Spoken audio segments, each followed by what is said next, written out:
Hello and welcome to News Morning here on New Day on TV3. My name is Beatrice Sedu. Coming up in the next few minutes. Fair Wages and Salaries Commission calls on organised labour to embrace dialogue and cooperation in resolving disputes over wages, allowances and conditions of service. So on the programme this morning, traders at Konkomba Yarn Market, Konkomba Cargo Station and Nzima Market in Accra vow to resist any attempt to demolish the markets. And much later on the program, New Patriotic Party calls for separate state-led investigation into AXA scandal.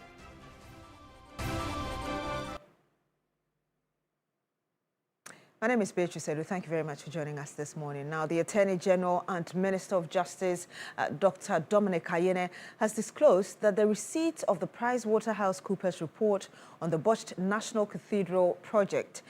Now, speaking at the launch of the free primary health care in Zuarungu, the Bolga East MP said the money spent on the project could have successfully completed the Agenda 111 district hospitals across the country. There has been a resurgence of calls for the completion of the controversial cathedral by some religious leaders in recent times, despite expending some $97 million.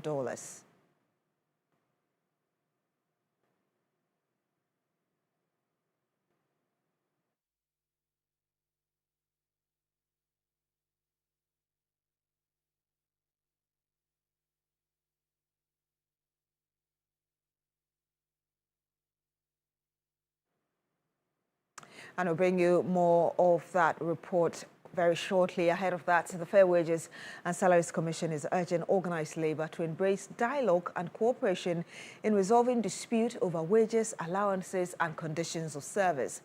The call comes amid concerns from some labour groups that the proposed commission could affect their negotiations on conditions of service. Labour Affairs correspondent Daniel Opoku brought us this report earlier. Government, through the Fair Wages and Salaries Commission, is preparing to transition the commission to the Independent Public Emoluments Commission.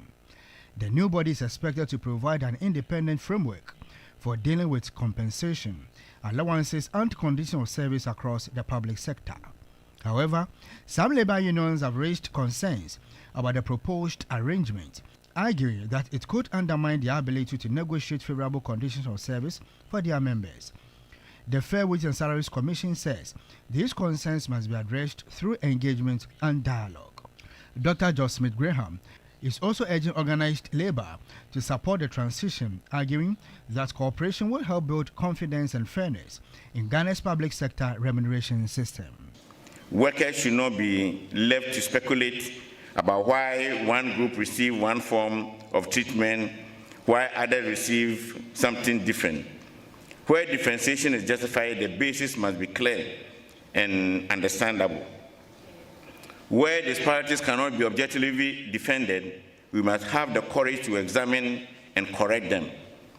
That is the standard to which the new architecture should hold for all of us. But organised labour says its support for the new commission will depend on safeguards that protect the interests and negotiating rights of workers.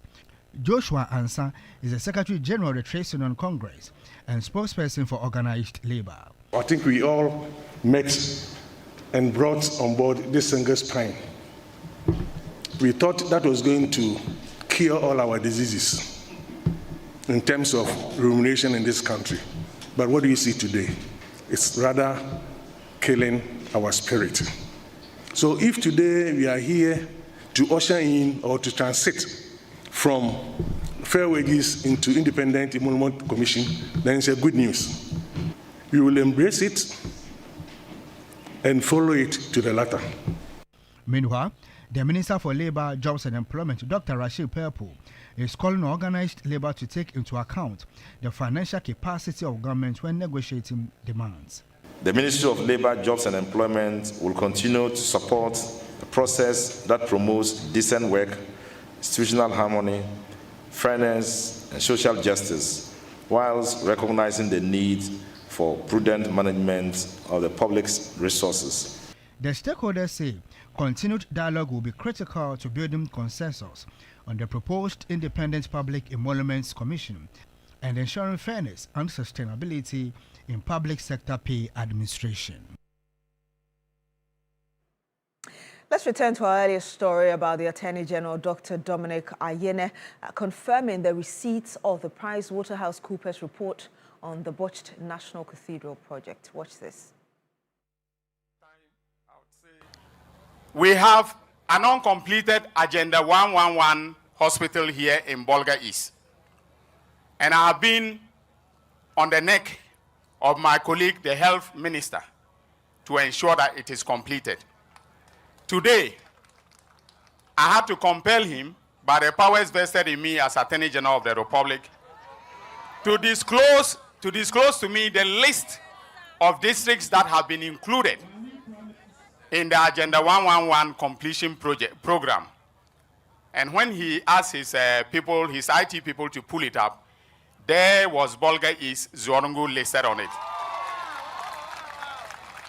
So, Mr. President, it is better to complete Agenda 111 than to spend money on a national cathedral. Yes, ladies and gentlemen, you may laugh, but there has been a resurgence in messaging about the national cathedral by very eminent religious people. I want to say this. The money that was spent on the national cathedral from the report of PwC that was presented to me just last Friday, and Mr. President, I'm sorry about this because I have not briefed you on it yet, but I have the report. You don't build a house of God in the manner in which they went about it. That is all that I can say. But the important message is that the money could have been used to complete the district hospital. Now, the Fair Wages and Salaries Commission has criticized members of the Ghana Association of University Administrators over what it describes as unfair accusations that the Commission has failed to ensure the payment of their allowances. Dr. Smith Graham is the Chief Executive of the Fair Wages and Salaries Commission.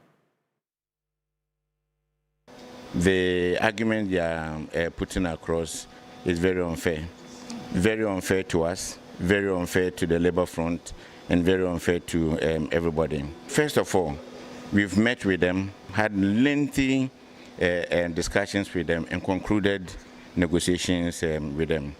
And then it came to the time of UTAG. We also had the same lengthy negotiation and concluded with UTAG. It is surprising that when you see one group concludes its negotiation, you go and look at yours and then start doing that comparison. In the labor front, that is not even done. If Gawa has a problem, they should come to Fair Wage and Salaries Commission during the Independent Demonment Commission discussion, and they should come as Gawa. The issue of riding on the back of another union is something when we encourage, there will be chaos. No salary administration can encourage that because they do different jobs altogether, and so we cannot put them together like that.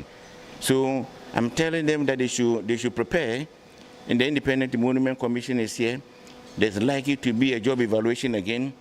The reason why Fair Wages some time ago started taking Labour Commission to court was because of this.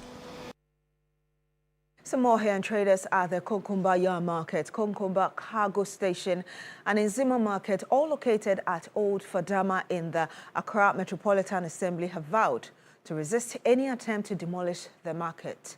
This follows an eviction notice issued by the Accra Metropolitan Assembly as part of plans to pull down market around the Yarn Market to create space for the construction of a 24-hour market.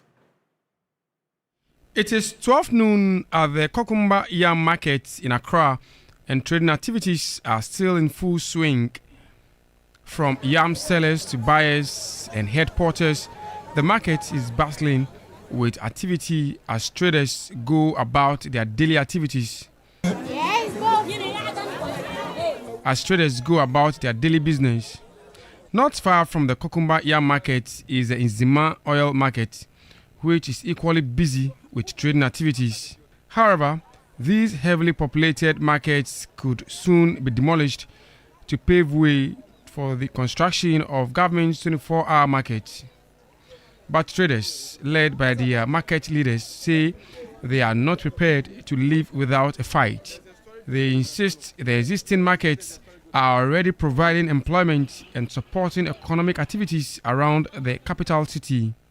So where the trailers are, we are told that place is the Enzima market, where the Greater Accra Metropolitan Assembly says is going to develop it into the 24-hour economy market. This place is the only major place where trailers traveling from the northern part of the country park and offload their goods. The General Secretary of the Kokuma Yam Market, Solomon Thamja, says the market is already operating around the clock. You know, what are the intentions of the 24-hour economy? The way we understand it is to create more jobs, to provide more avenues for people who are interested in entering into gainful employment. And here, we are already doing that. Thamja says rather than demolishing the market, the authorities should focus on improving the existing facilities. Yams are not sold in storage buildings. And we don't sell our yams on pavements. They'll get rotten. Look, sometimes the government embarks on certain policies without doing due diligence study of the area.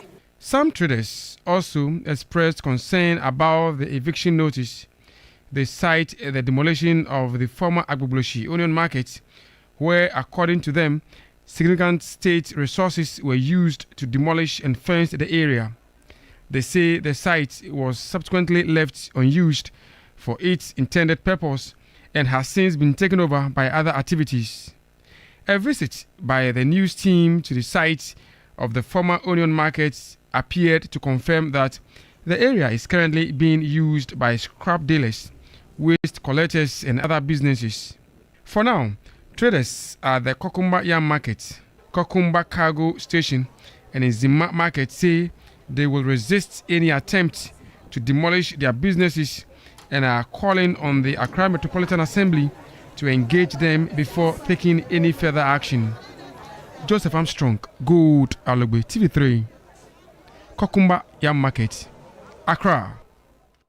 We go to the Ashanti region because that region continues to record Ghana's highest maternal mortality rate, with nearly 1 in every 4 maternal deaths nationwide recorded in the Ashanti region.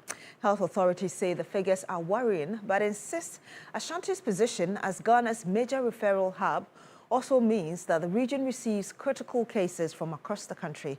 Ibrahim Abubakar reports.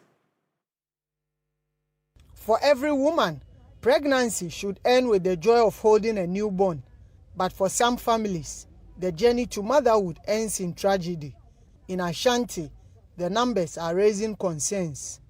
In 2024, it was 195.6 mothers died for every 100,000 live births.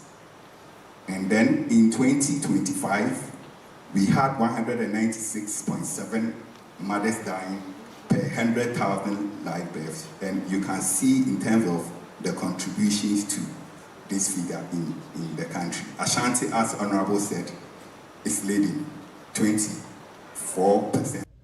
Concerned about the trend, the Deputy Minister for Health, Dr. Grace Ayensu Dankwa, is in the region engaging health officials and other key stakeholders on measures to reverse the trend and reduce preventable maternal death. The reason we're here today is because we have done so much, but there's so much doesn't seem to be getting us the necessary result. So something has to change, or we have to look at it from a different angle. Our maternal mortality index is actually 235 per 100,000 live births. The top 11 regions where these deaths are coming from, number 1 is Ashanti region. The deaths are here not because it's Ashanti regional problem, so don't take it personal. It is because now you're getting more referrals here. The research also shows that most of these women, by the time they get here, between 24 to 48 hours, the death has already happened. For health authorities, the figures point to a wider problem of delays in identifying complications, inadequate capacity in peripheral facilities, and weaknesses in referral and coordination. 1, clinical mentorship. 2, let's add quarterly reviews. 3, let's think about virtual labor room where people can support others in the periphery to address them without coming, or if they have to even come, what they have to do before they come. Then lastly, the need for us to strengthen coordination and the feedback mechanisms. With just 4 years to 2030, Ghana's target for the Sustainable Development Goal of reducing maternal death to 70 per 100,000 live births remains a daunting challenge. And in Ashanti, where the country's most complicated maternal cases are increasingly being referred, health authorities say saving more mothers will require action long before they arrive at the region's major hospitals. In politics, the New Patriotic Party is calling for a separate state-led investigation into the AXCA scandal, which the party has dubbed as the Holy Rain scandal. Here is Member of Parliament for Mesha South, Naneje Bafwewa, speaking at a media briefing earlier. There was a relative of the president on the Airbus scandal, and on this one too, a relative of the president has been listed, and in all material situations, the common denominator here is President Mahama. In Airbus scandal, it was President Mahama. And in respect of the Holy Rain scandal, it's President Mahama. The question is, who is this relative? Ladies and gentlemen, one of the most disturbing aspects of this matter is the payment ledger introduced into evidence before the United States court. The ledger reportedly contains a breakdown of payments allegedly earmarked for various individuals and institutions connected to the transaction. The relevant entries appear at page 14 of the court record. Among the entries are amounts associated with Ghanaian public institutions and persons connected to the approval process. These entries cannot simply be ignored. They raise questions that are capable of objective verification through financial records, institutional records, correspondence, procurement documents, meeting minutes, and other official documentation. The New Patriotic Party therefore believes that the appropriate Ghanaian investigative authorities must obtain and examine complete court records and trace relevant payment, beneficiary, intermediary, and decision connected to the project. Separate developments, the NPP is also encouraging healthy competition among aspirants for its national executive election set to happen on October 3, with strong guidelines issued to guarantee an event-free process. Nominations will open from August 17, while filing of the forms will take place from August 23, as relevant eligibility criteria have been outlined. Christian Yale has the rest of the story.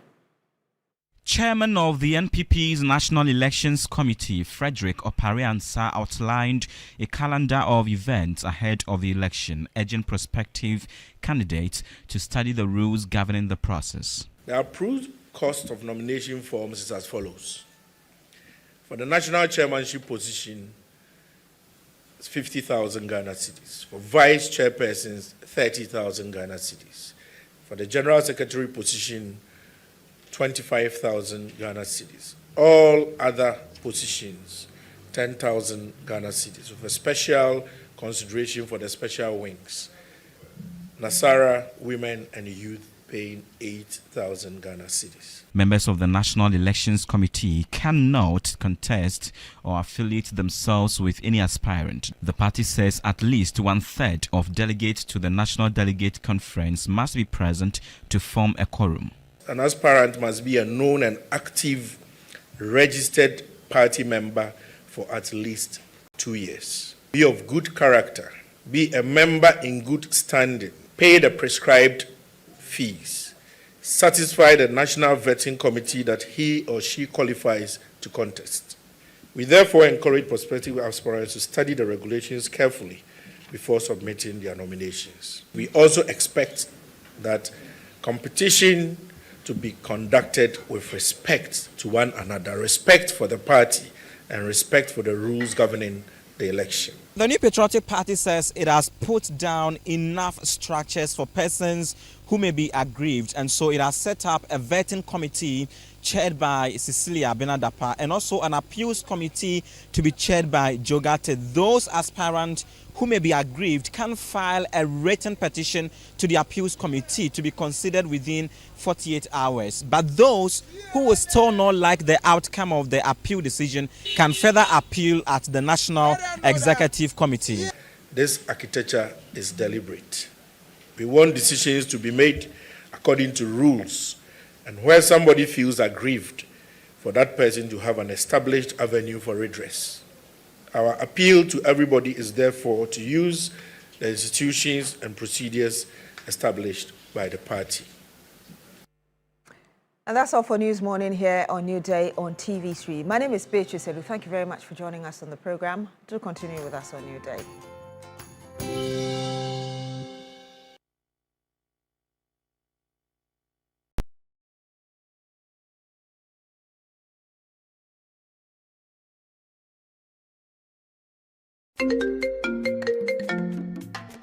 Hello, my name is Pamela from Customer Service. Please revalidate your account by texting your Ghana card number to 0500,000 247.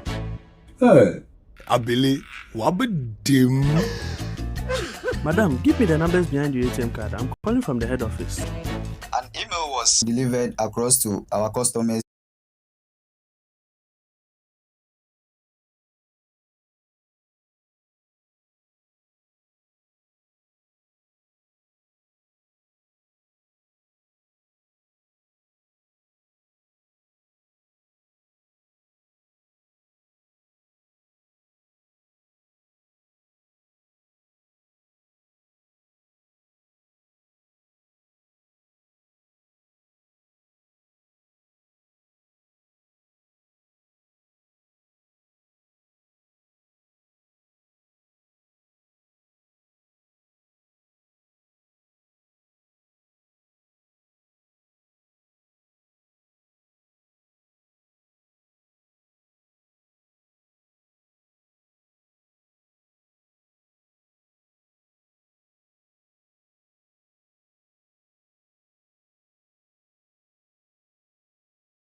By your grace, you came and saved me. It's one of the songs that used to be on my playlist as in very up. It's gone down a bit.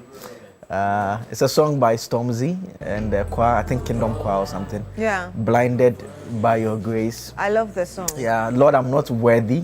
I've been broken.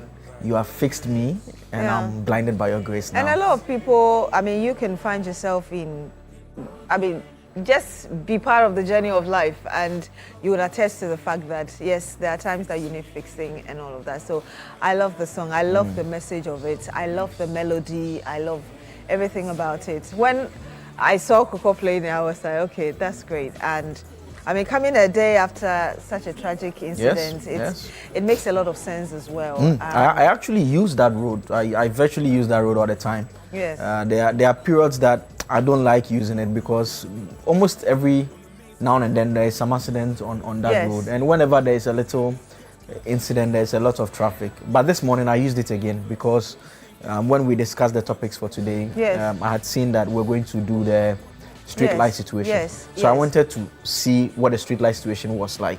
So I actually at the time when you use the road, normally it's not the time when you need street lights. No, you need street lights. I use the road around when I'm coming.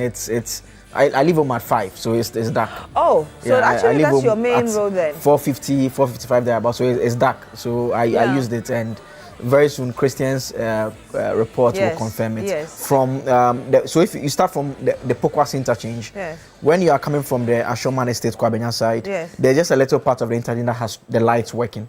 When you get off it, there's no street light from the tip of the Pokwas interchange all the way to Ofanko, all the way to Achimota. Just some little part, there's a little bit of light, that's all. No light all the way through Ofanko to Achimota, all the way to the Achimota part that takes you up all the way to the Achimota new station. No street lights all throughout, and it's crazy. Yesterday I was having a conversation with the man we call Rev, one of our camera persons in here, and he made a statement. I so totally agreed with him that Ghana's roads are so dangerous. Because it's not just this area. Unfortunately, this is an area where we see a lot of accidents. And yesterday, the officials we spoke to actually confirmed that every month we get an accident, especially around that same spot where we had the unfortunate incident yesterday. But the issue of street lights is spread across the country. We've done a number of reports on street lights, and I mean, over and again. And you find roads that have potholes, sometimes you call them manholes, really, in the middle of the road, and yet the street lights are not working, and people are driving with their highlights on. And so if you don't know the road and you find yourself in a very terrible situation, it's going to be just dangerous. And it's unfortunate that really this incident had to happen. And for me, it breaks my heart that we seem to be, and I mentioned that yesterday, reactionary.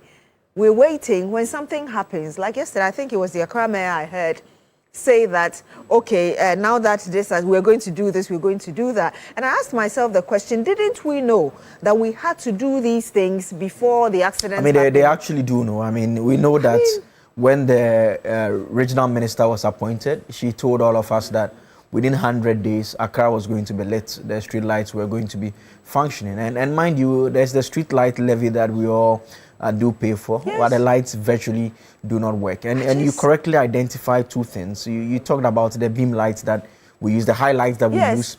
It's a function of the situation because you can't see. So you but want people to, actually don't even know that the highlights are on. Yes, I mean, don't even understand because they can't see.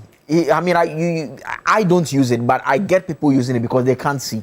That is one. And the second part is the potholes that you make reference to. It also means that if you're not using your highlights, you become reactive. So there will be instances where you are speeding and you see something, you just have to react quickly. And that could pose a danger for the person behind you or the person who is coming towards you as well. And I was listening to some of the eyewitnesses yesterday, and we were talking about how there was an initial tricycle and it happened, and subsequently the cars were just coming and running into it and all over the place. And I could perfectly, as someone who uses the road, I could perfectly relate to it because every time, especially when you are coming from the Pokwasi side, whenever I'm turning around, I'm just, the road is not straight. It moves a lot. And I'm just always like, what if something is just in front of me now? I always say that the reactive time will be impossible because there's another vehicle on the lane beside you. So it means that you can't move to the lane quickly. And you just see it in front of you, and you have no choice than to just run into it. And then cars are spoiled and are stationary. Sometimes they can be all over. for days. In fact, this when I was coming this morning, on the left side of the lane, those who are heading towards the Nsawam side, I counted at least 3 cars that had broken down. On the lane that I used as well, I counted about 2 long vehicles. They're always the long vehicles that had also broken down. In fact, we now know that there are instances where they are actually not broken down cars. Sometimes the people have actually parked to sleep. Exactly. And this morning I saw a 207 bus. That's the one the Trotros normally use. And where it was parked, it was so dark. I was just fortunate that I had decided I was using the other lane. So it was just when I veered to the inner lane, because it was parked in the outer lane, that I realized, oh, apparently there's actually a parked 207 bus, and the place was dark. And a place like the Mahama Road, which is, I mean, you call it a prime, nice community highway, as it were. Most of the streets that area is very dark. Not that area is very dark. I've used is the Mahama roundabout. Exactly. I've and used you that see place where one time in the late before, Captain Mahama's statue is just around that roundabout which leads to the Leicester Hospital. There was a day I was even driving a smaller car at the time, and it was so dark I actually drove onto the roundabout like that. You know, it's a bit elevated. Yes, it's elevated. And anytime up till now, anytime I'm driving and I get to that place, it's like I just learned how to drive. I just have to take a wider, you know, just to avoid it. Just to avoid because entering you can't see it. And this is a beautiful, you know, highway within this community, and most of the street lights are not working. And sometimes you're driving late, and yes, it's a military zone, but anything could happen. Criminals could just hide in the bush somewhere and do something. I understand the bit where, you know, there was a time that the National Security Secretariat took it as a project to be installing, fixing some of our street lights, especially on the Temamoto Way, getting to the abattoir area. I think at the time, that's when Colonel Bevrolate was the National Security Coordinator. They fixed the ones with the solar panels. And the complaints that came was that people were stealing the lead within the street lights. But how do we get to fix, you know, the problem where it becomes difficult for people to steal? And when we catch them, we punish them enough. Because it doesn't make sense to me that we have roads without street lights, and our roads have poor, I mean, there are potholes in them because we are not maintaining them. We keep saying that it's a bit expensive. And sometimes if there are no potholes, they are just not good roads. And it becomes very dangerous, and we're paying our taxes. I always say that when you go to the mall, after you've bought your thing, just check your receipt. Not just for you to keep it as your bookkeeping, but check how much of the taxes you're paying. And at the end of the day, if I'm paying all of that and my life is still endangered because the roads are not, don't have lights and there are potholes and all of that, then there are so many questions that are left unanswered. I really think it's embarrassing for the country that in the morning on prime time television we have to talk about street lights. I mean, it's the state of affairs, and I'm sure if somebody is watching us in some other jurisdiction this morning, you just be wondering what are they talking about? Why you're talking about street lights? Like, yes, it is what it is, and it's the reason why we have to call out the city authorities, the various assemblies, the roads and highways, the regional minister who promised that within 100 days. And you said something about the lights being solar paneled. Yes. Most of them are supposed to be solar paneled now. And also most of the roads actually have the lights. They are just not working. I don't know how. They are just not working. And it's very difficult to understand why it is not. I mean, I use the Pokwas interchange a lot. When the lights are on all over the place, it's a beautiful drive. You just appreciate the architecture. You see everything. But you know, funny enough, I don't like using that road because I used it twice and I got lost. That road. If you need to carefully plan. You need to carefully plan and decide where you are going and which aspect you are using. Else, if you get lost by where you have to go and do the U-turn. And the second time I got lost, it was actually after 10 p.m. And can you imagine taking the round? It was like a 360, and then I just had to find somewhere, and then I found myself in almost somebody's house. I used to encounter that difficulty, but I'm very familiar with the road now. I know where each and every part of it is going. So, I mean, this is basically this morning segment that we are talking about already. We'll bring you that interaction that Christian Yale had with drivers. He was there a bit earlier than I had even used, and he basically reports the same matters that I uncovered as well. So we'll be sharing that with you as part of this morning segment. And as always, the WhatsApp line is on the screen. It's not a line that we are hiding somewhere like some of you have been suggested on the screen. 0500 516 444. Just send your message. Please don't We'll share call. it with the rest of the world as well. Yes. We would also have the big issue segment a bit later on, where we'll talk about the issues surrounding the scholarship secretariat. We also talk about the NPP's reorganization, asking the question what type of leadership that's the party, the opposition party, should look out for in terms of the upcoming elections. Then, as usual, we'll give out some money. The Yes, jackpot we have will a be taking jackpot place. today. How much are we giving? 2,000 and 3,000. Okay, that's 5,000 cedis. 5,000 You cedis, want to yes. take advantage of this, please.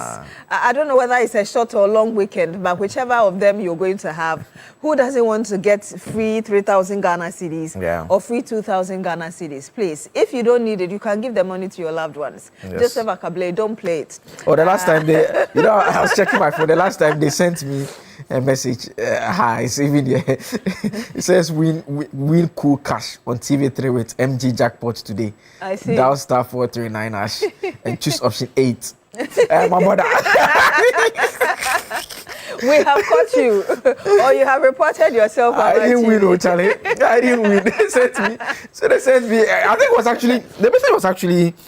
Okay. Yeah, it was last week Friday. So you actually played? Last week. No, I had done it before, but this message was. So they were reminding you that it's time to play. This message was last week Friday actually, and ironically we were actually on air. It was around 6:35. We were on air when a message came in. So when we had crossed the line, I saw it and I was like, Charlie, what's up? They are reminding me to participate in it, so you can participate to get a chance to win. You want to take advantage of it and play and get your 2,000 or 3,000 Ghana cedis. I think you should have free money, yes. And you pick MG jackpot, which is option 8. But remember that before you even get to that point of picking option 8, which is MG jackpot, you have to first dial star 439 hash, and then you select option 8. Play as many as possible, just so you stand the chance of getting the highest. We're giving the 5,000 to 2 of you. So 3,000 Ghana cedis and 2,000 Ghana cedis. So start playing now. Possibly we could do the first draw after the big issue if you play early and play a lot. So the ball is in your court. Keep playing and get 5,000 or 3,000 Ghana cedis. And you're welcome to this morning segment.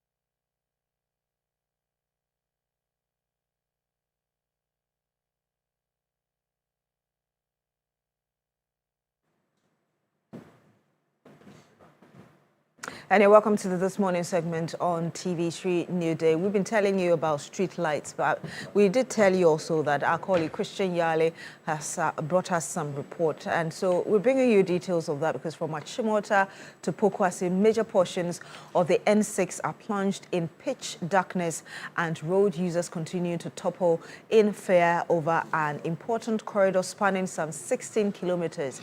Well, a day after the tragic accident involving 6 vehicles and a tricycle that killed 11 people, Christian Yale has visited the exact spot this dawn and has found that none of the street lights is working on the stretch. He paints a dangerous picture in this report. Watch this. Right, so I'm standing at the spot, the exact spot where the multiple vehicle crash happened on Thursday early morning at 4 a.m. As I speak, my time is 5:27 a.m. And you realize that this entire stretch is in darkness. There is no street light that is functioning. And so, as it were, I'm going to try to show you the poles that are erected, that are standing in the middle of the road.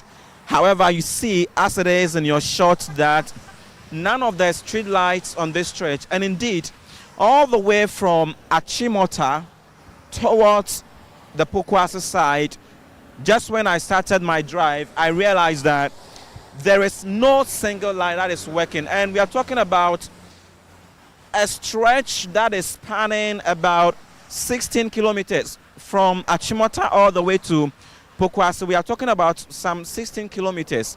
But you realize that where we are standing, where the accident happened on Thursday, you see that ahead, just ahead of us, is a sharp curve. So the understanding we have from the blow-by-blow account given to us yesterday by eyewitnesses, most of the cars that ran into the stationary cars causing this accident that claimed about 11 lives and about 13 injuries did not see ahead of them. Now, you know that ordinarily when the street lights are functioning or are working, they would provide some assistance, and so drivers would be able to react, what you call reaction time. Drivers are able to react as early as possible when there is danger ahead. So imagine if there is a vehicle that does not have a good highlight. It means that they are almost driving in pitch darkness. They topple in darkness, and then it happens as though they are not just swerving potholes. I mean, fortunately, this stretch or this side of the stretch of the road is well made, it's well constructed, and so there are no potholes, as it were. But along most or large portions of this road, all the way from Achimota towards Pokwase, and when we are returning back to Accra, you realize that it is the same. So I am going to show you around to also let you know that ordinarily, when you get here, the situation is not as good as it should be. Now, the accident happened just where I am standing. This is the Accra-bound stretch of the National Road 6. This is N6. It is such an important artillery road that we cannot joke with. This is not the first time that I have been here. I remember that in 2024, on multiple occasions, I came on this stretch to report about the street lights and the darkness all over this place. But we have this unfortunate incident happening here. Now, what happens also, and per what we know, is that there are laws. There are laws that give clear mandate to the metropolitan, municipal, and district assemblies concerning street lights. And very shortly, I'm going to run you through some of these laws. Now, when you look at these laws, they even introduce levies. And so there are levies that are embedded in the electricity bills that you and I pay. So almost every month, portions of the electricity bills that we pay are towards, street lighting, so that we would have the street lighting component active and working. Now, it is one of the reasons that you have Ghanaians complain over and over again about why they continue to pay these levies towards street lighting, yet it is an absolute failure that day in, day out, on important roads, as it were, and when you go into even greater Accra, the central business district itself, when you go into the Accra Metropolitan Assembly itself, it is all over. It then again brings in the conversation about what the regional minister promised to do, gave herself some days that she is going to ensure that all across the street, all across the capital, we are going to have our street lights working. Now, when you do the fact check, you realize that none of that has been achieved, and it is almost a failure that this country has not been able to, get its lighting system working. And so I'll just pan to show you around, so that the focus is not on me, because we are painting a worrying picture of how the situation is when you get to this stretch and you realize that all around. And I'm going to take you back to the side that is heading towards Pokwase. Now, this is between the Ofankor barrier and the John Tay section, and you realize that it is an absolute failure. And so this is what we know concerning street lighting, and even on this stretch. Now, we know that driving across or all along the Achimota Pokwase stretch, like I said, which is about 16 kilometers in the evening, at night, or early morning at dawn, like I find myself here right now with a team, you realize that it is increasingly a death trap. And it is increasingly difficult because large portions of the road are plunged into darkness, and visibility is key or is important to road safety. That is the point we are making here. Visibility is important to road safety. And so, as it were, you know that from Achimota Mall, as we drove past the St. John's Grammar, Tantra Hills, you know, Taifa Junction, now we are at Ofanko Barrier, everywhere is in pitch darkness. Now, like I was telling you, when you read the Road Traffic Act 2004, Act 683, and also when you read the Road Traffic Regulations 2012 LI 2180, they all place emphasis on ensuring that hazards on our roads are minimized, with authorities obligated to provide road infrastructure that does not expose users to avoidable danger. And the word here is avoidable, team. Now, what happened yesterday could have been avoided, because then you have now an Aboboya driver who was reportedly knocked down by a truck. The truck ran away. A policeman gets here and is trying to direct traffic. Now you have series of cars run into one another. But beyond the laws that I've mentioned, we know that MMDAs, as I said earlier, are mandated by the Local Governance Act 2016, Act 936. And you know that at the national level, this responsibility about street lighting falls under the Ministry of Energy, and then it will liaise with, you know, agencies like the Electricity Company of Ghana, and then you have the Department of Urban Roads or the Highways Authority as well, playing a major role in ensuring that, you know, street lighting on all the major corridors are dealt with and ensure that they are on every material time, especially in the night and at dawn. Because then, again, when you read a lot of the statistics and you abreast yourself of data from the National Road Safety Authority and related agencies, you can realize that most of the accidents that happen on our roads are due to lack of visibility, you know. So it means that and presupposes that the importance of street light cannot be overemphasized. And so we know that there is that. Now, also under Section 4 of the Street Lighting in Ghana Policy Framework 2011, MMDAs again are to own, install, and maintain street lights. And that is what establishes the framework for funding through a revised street lighting levy, which is collected as part of electricity bills, like I said. And so citizens would always question, and it is legitimate to question why we regularly would make payments for these levies for electricity bills. However, we do not get the benefits thereof. Now, when street lights are not functioning, like in this case, and you realize that in your shot, it is so dark, and I mean, as of now, we are around 5:36 a.m. and so it realizes that day is breaking, as it were, and then very shortly you'd have the daylight, and so there is a little improvement in the lighting system. But non-functioning street lights, as it were, compromise, you know, reaction time, obscure pedestrians and stationary vehicles, and even give room for criminal activities in most of the instances. Now, the law is clear and direct with mandate to all those who need to act. However, we've not had that response. We've not had that reaction from authorities and from all those who are concerned and from all those who need to act to ensure that all important road stretch or road, you know, corridors like this Accra, Achimota, Pokwase, Sawam, Kumasi Highway. That's an important road, you know, if you ask me. This is a very crucial road that we cannot underestimate the importance of street light. And it becomes worrying, and even as of now it is drizzling, it becomes very worrying that we need to talk about this over and over again, and especially when it has involved loss of lives. That cannot be, you know, left like that. And then it's why we have come here at this early morning to give you a clear picture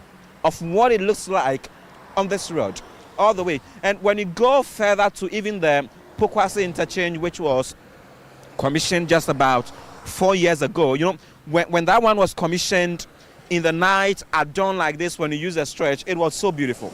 It was so amazing that you get to enjoy the beauty of that stretch. Now, when you get there around this time, it is a different picture. It is a different story altogether. All those lights are almost in darkness. Then it brings the worry, and one would ask that, is it that our leaders and those who need to act on these things do not use these corridors, do not use this road stretch, and imagine, like some would say, and as the conversation has been over the period since this accident happened yesterday, that if this had involved, you know, God forbid it, but if this had involved a politician or someone of an important stature in the society, the reaction, of course, would have been different. And then you have people even mention that even as this happened, we've not really seen a political reaction or reaction from government, you know, concerning this. And that is another worry, another conversation on its own. But what we have seen here is that almost all the street lights on this stretch, from Achimota to where we are right now, of Anko Barrier, you pass by, you go ahead to the Pokwase interchange, and all of those places are off. And so when you ask the question, now you would continually get an instance where blame games would continue. And that is almost like problematic as the problem itself that we talk about. And so we have come here to show you what it is, and hopefully would get authorities to react to ensure that this important road, the National Road 6, the N6, gets the necessary lighting that it deserves to get.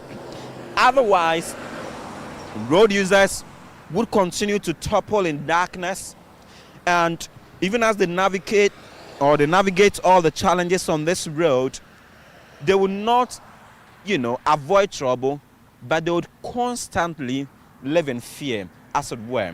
I am Christian Yale with Lord Salikem from the Ofanko Barrier, and this is the inner side of the road. When you look at just the outer lane as well, you realize that it is the same problem and everyone is affected. We are hoping that there will be some drastic measures taken to ensure that we do not continue to record road accidents that are largely influenced by lack of visibility, lack of proper lighting on the roads, and all the troubles that it comes with. Back to you in studios, team. Thank you very much, Christian Yale. And as he was talking, the question I was asking myself was, where are the 85% street lights that the regional minister said, Lindo Klu said that she had fixed? And earlier when we were talking, even before we started the program, we're talking about the promise she made within the first 50 days in office, fixing 70% of street lights. They are not there. Yeah. Where are the street lights? I mean, these are some of the reasons why when people are going to occupy sensitive positions like the minister for the capital, I mean, the region where the capital is located, is the reason why they ought to be vetted. They ought to be asked questions about. Yes, and she was one of the designates who was not. Yeah, I mean, she was basically vetted. sent through without any questions being asked. These are some of the reasons why we need to question people on their plans for the region, and I mean, this is something that we can continue to talk about. And you know, one other point that Christian Yale made, of course, based on the data we have, had to do with the number of agencies that are involved. It's my opinion that this probably is contributing to the problems. Because anytime that we've had street light stories being told, we go to the Highways Authority, and then we are transferred somewhere, Energy Commission, Energy Ministry. Now we're hearing of ECG. Is it possible that we can just put it under one? Let's hang it on an institution's neck. That this institution is responsible. If I need ECG's help, I come to you. The behind the scenes, they actually know who exactly supposed to sort it out. They actually know. I think that the fact of having multiple agency and it being a safety concern for everyone should rather be the reason why it ought to be fixed. It shouldn't be the reason why. I mean, psychologists they call it social loafing, where basically it's like there's a situation and I think you are responsible.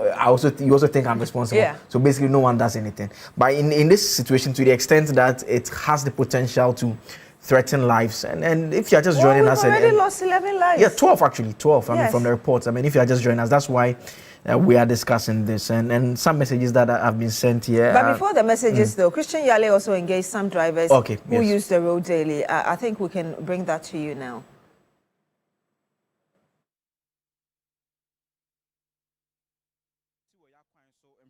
Na enrade na esi say light any ha no e ka ho bi pa wo we ye hyenkani o how ben na munya wo kwan so say mu twi hye ni say na say street light ni so a.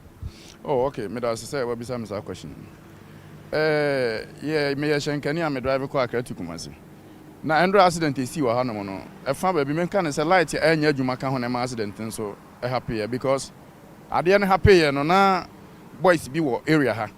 Accident ni sin car ni di kan bo motor rider bi ama ne wuye ana boys ni say omu pagya emu na firi kwan ni mu ana police ni bi so ba twam akọ na say no wa free ambulance ma obi em pagya funu no entimatimi aka scratch say police ni na ma accident ni yeden e baaye because time all stop cars no car wonu su fi akire ba ni nim say na nim nye ana ono e de be bo trailer ne to enti sprinter na ono ba ne de ohun say e ho nye ana ogina ye ana another car at the boss print and so tally when it 20 no any people who are not some keto means no make what my sign because na me ra hopa and I one akra to Kumasi kwan ye nam so ye kwan nye kwan na say and na car kra say si kwan so on ba betwe car na ma ye kra ya sem age se o ma hu se owu abansa na on ba betwe car na front ye sra mtt difo o ma djuma na o mo ye no ye nka se o mo nya djuma pa o mo ye djuma pa na so o mo mo ye adra for because sabi onye se ba begina kwan so kwan se wo check driving license and say wo check road work and insurance anya no ne adwuma no accident ye si wo kwan so eno na hia ekese because driver ni bi anim say road work wo betwa insurance wo betwa na driving license ewu a obekwa ko renew enti extra police for na kane no street light no on say cars ne bi so wo ho a on light na we anim no enso papa enti wonam highway so say speed wo mu na say light no wo say baby abe sumama o. No krena woka no driver ni bi so ho no mo a ne car light ne nye obekwa akoto na e na kwadro twen se car ura meto no e ma no enya ade nyina so na car ura betimi ato me car e se ho no me light me hu se nye pe na masesa no ebi wo kra na e bulb na ahye ana ba ko pe na e adwuma ba ode ba ko no beko ba ko no so entimi hu ade yi eno so count na ma accident ye de e ba no ana street light no so no e count se street light ni ye adwuma na wo light nya kra ba bia car se si bia no wo be hu se car se si ho. Yeah, and also I can't hope. Then I be said now where the kind abrobro so kakra but what shall dem pa na e was penny for because bosumi bia light bill say yutuano e fan baby ye de asi was say the best share enkane na e wo kwan no so no then I pesa ban any penny for a we hye wanse no wo ye fa kane e wo ye kwan so the mechanic say kane ansem no ye be hu ni say aban no de ama company enti company na say anytime bia no omutimi efa electricity company ye omo na omo hwe sa enioma we nyina efa ba bi no light ne kura betimi ahye omo twam pa omo hu say light nya adwuma onya de ombeye eno na je se BBC ansa na omo hu say oh aha kura no esum na aba ha na ma de we si ntie ba ba ye ntie esre omo hwe de bia omo hwe say ye nka ne wo street light no ye akwan so no omo hwe say bulb bi hye omo hwe say omo de bi hye mama ye said be ya kwani die ba no so be kama ma me da se street light enya juma ka be aban ambo na street light ne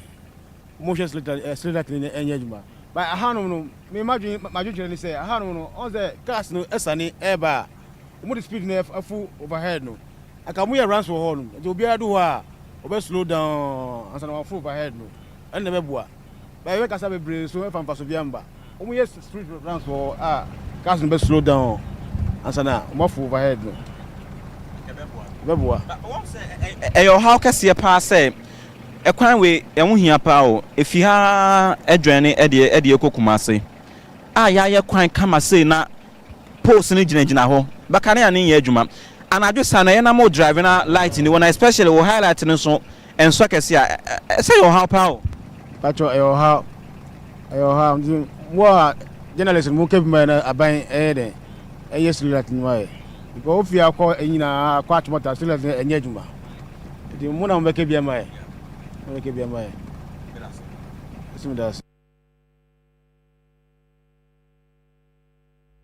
Bringing us that report, of course, interacting with some drivers as well after giving us a real picture, really, of what we can see on the road there and the reason we probably had the accident we did yesterday and the updates there that yesterday we had the report it was 11 and I think that somebody else mentioned that it had moved to 12 in terms of the numbers of people who died. Joseph Akable is on the dashboard. He'll bring us a bit more of your messages, but let me just read a few of them from here to you. And this is coming from Mr. Simon Yenwa. Says, Beatrice, one of the major causes of road crashes in the night is the type of headlights we use. They are so white that they tend to blind on coming drivers. All of us are forced to use this white light because one person alone can change the situation. There's the need for a national policy on the type of headlights used at night. Greetings to you and Akable. And I agree with you 100%, Mr. Simon Yen.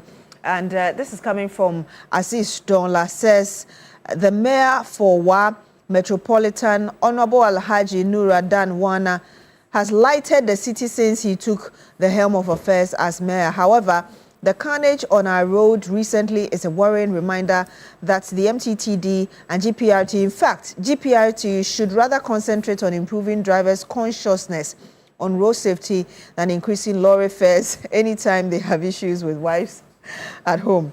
Good morning to Alhaji Bangu. So, assist on the Blair, I know you've got a lot more for us from the dashboard. Yes, a number of you have sent your messages expressing concerns about the situation. Some have also made reference to the situation in their own areas beyond this area that we are talking about. And I want to share some with you right about now. This one is from Comrade Benson, aka Madina JJ. You say, watching the reports of Christian Yale, aside the street lights issue, I saw a Sprinter vehicle stationed on a curve in the inner lane. Isn't that also dangerous? Yes. How are we dealing with tricycles on our highways too? Absolutely, you are right about that one.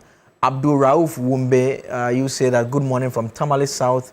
MMDAs should be held responsible for this street light issue.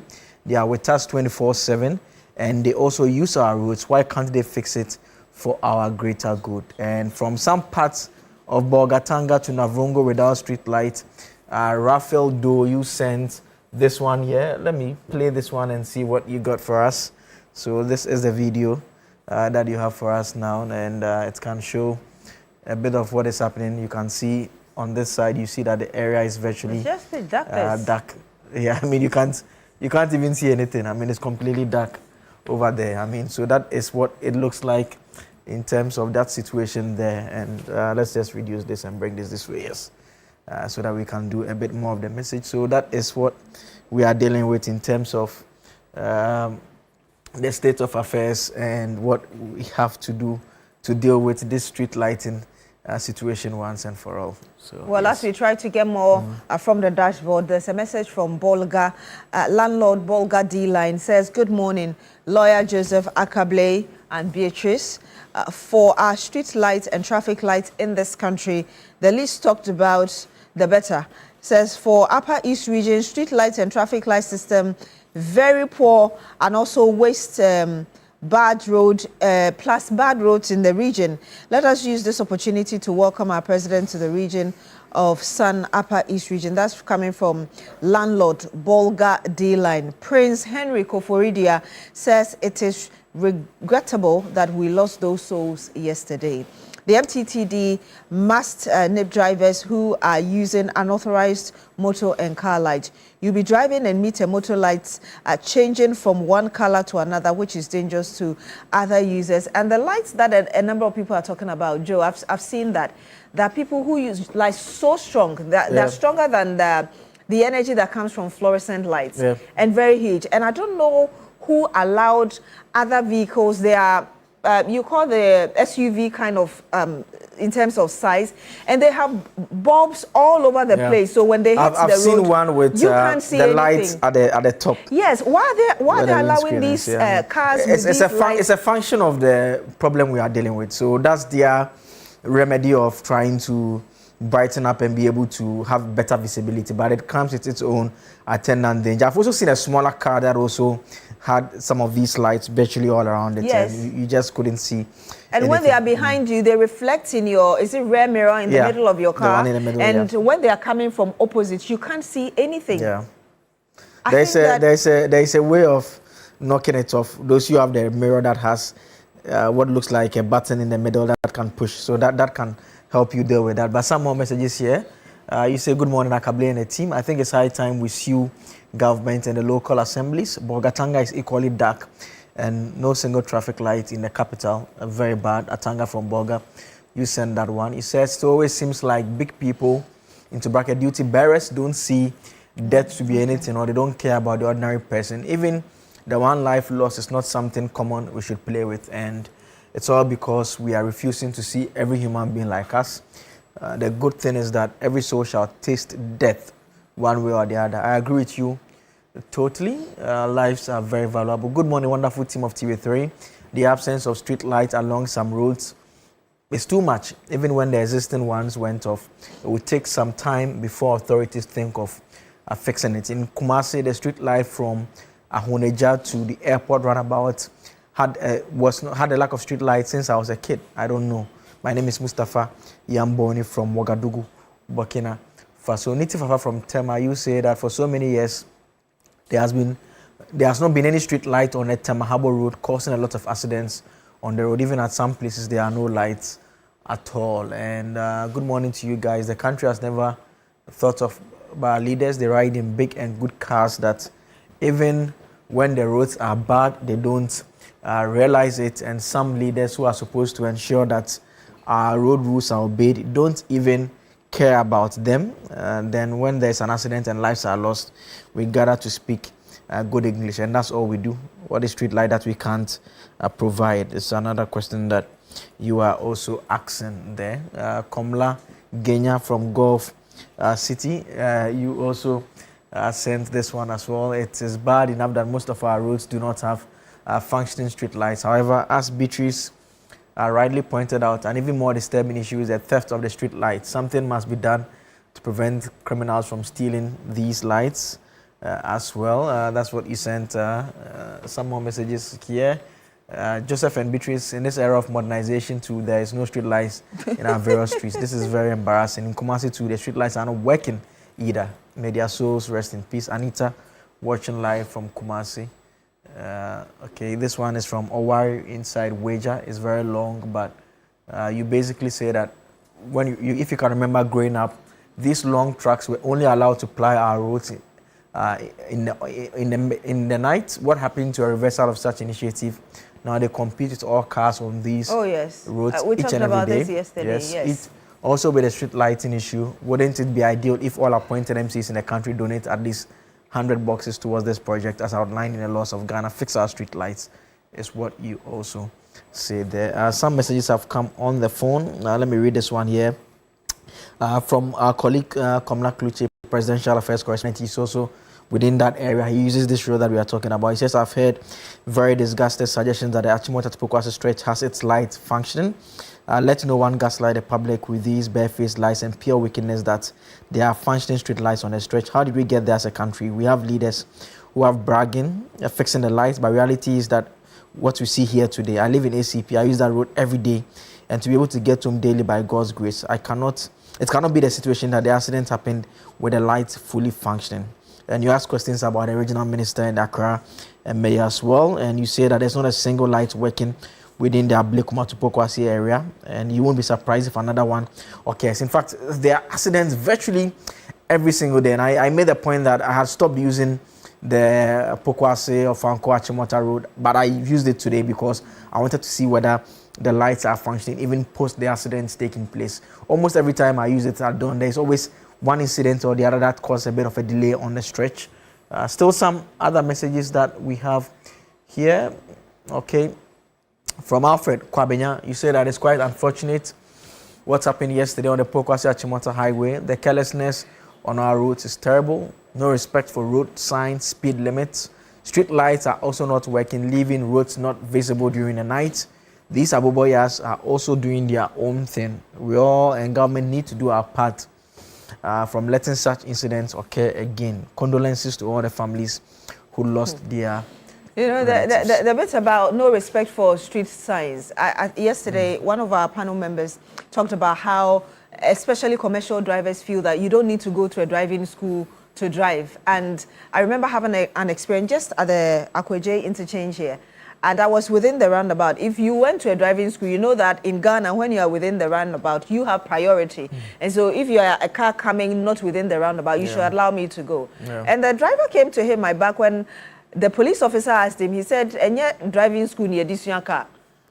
And so the suggestion from this panel panelists was that there should be a system where everybody who is behind the steering wheel should show that the person has gone to driving school and passed and really is certified to be on our roads. Yeah, I mean, I don't know where we can start from.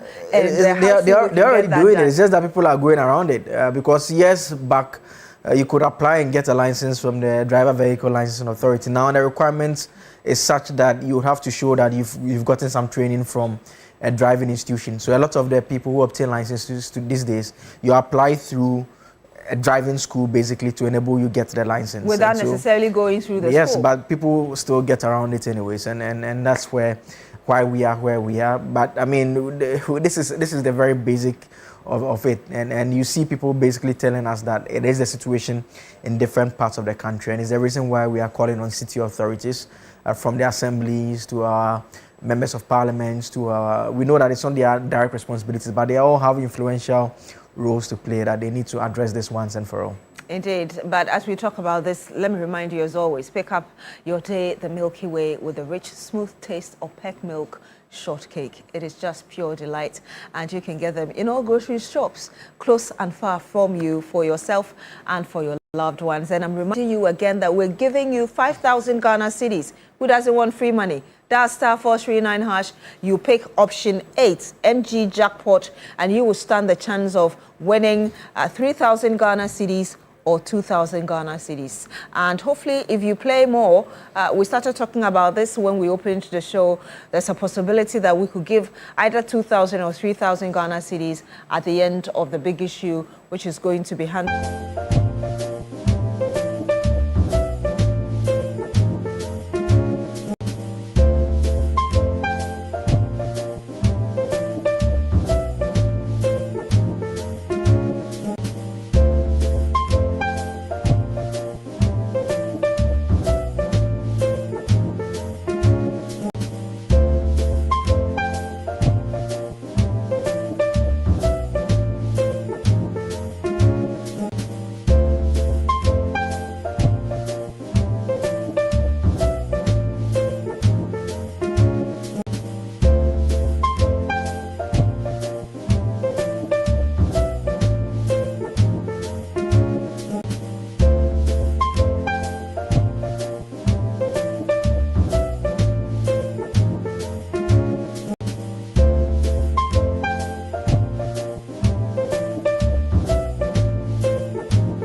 Thank you for staying with us here on New Day on TV3. It's time for a big issue. My guests are already seated around the table. Kamaldeen Abdullah is with the New Patriotic Party. It's good to have you back. Thank you so much for joining us this morning. Also joining us in the studio is Ebo Bakman. Ebo Bakman is with the United Party, also with us in the studio. Abraham Amaliba is with the National Democratic Congress, Director General National Road Safety Authorities, also with us in Kamaldeen the went studio. to do some babysitting. You know, the wife gave birth, so he had to go and do some babysitting. Congratulations. I'm sure he would update you off air. He's spoken to me off air. About he will update you off air. That's all I can say. The wife. Let's leave it at that for now. He will update you when we go off air. But we are with you. We are with you. That's all I can say. That's okay. For now. AB, I mean, there's this story that has been all around the accident that took place on the Ofanko in Sawum. We know that mostly when there's such an accident, in fact, your men go to the ground to try and pick up information and get it up to you. Now, I mean, so far, what have you learned about what happened there? So yesterday was a Black Thursday for we in the capital city. We lost 12 lives yesterday, 5 males, 7 females. 22 are injured and are in various hospitals. There's Achimota Hospital and there's also, let me check my records. There are 2 hospitals, Achimota and another one, As-Sofa Hospital. And the reports indicated that an Abuboya that had an earlier accident was the one that caused the whole mess because incoming vehicles had to crash into the Abuboya, and that led. So we have 2 tipper trucks, 2 sprinter buses carrying 2 passengers, 2 saloon cars, and a private vehicle and a tricycle. The tricycle is Abuboya. Clearly, the indiscipline is too much, but I also think that enforcement is what is lacking. There's no country that allows its rules to be used without enforcement.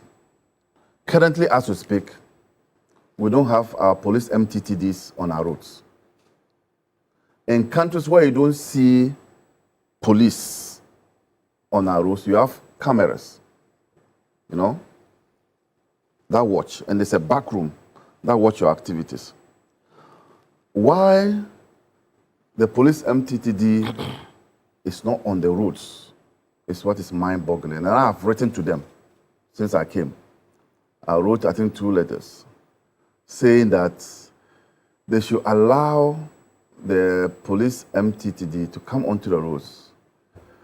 My understanding was, and I said this on air, is that during Dampare's time, they withdrew them because they said they were extorting and harassing drivers. But I said that on any day, I'll prefer the MTTD be on the roads, harassing drivers, while keeping our roads safe, than taking them off completely, and the roads will now become like Formula 1. Everybody just drives.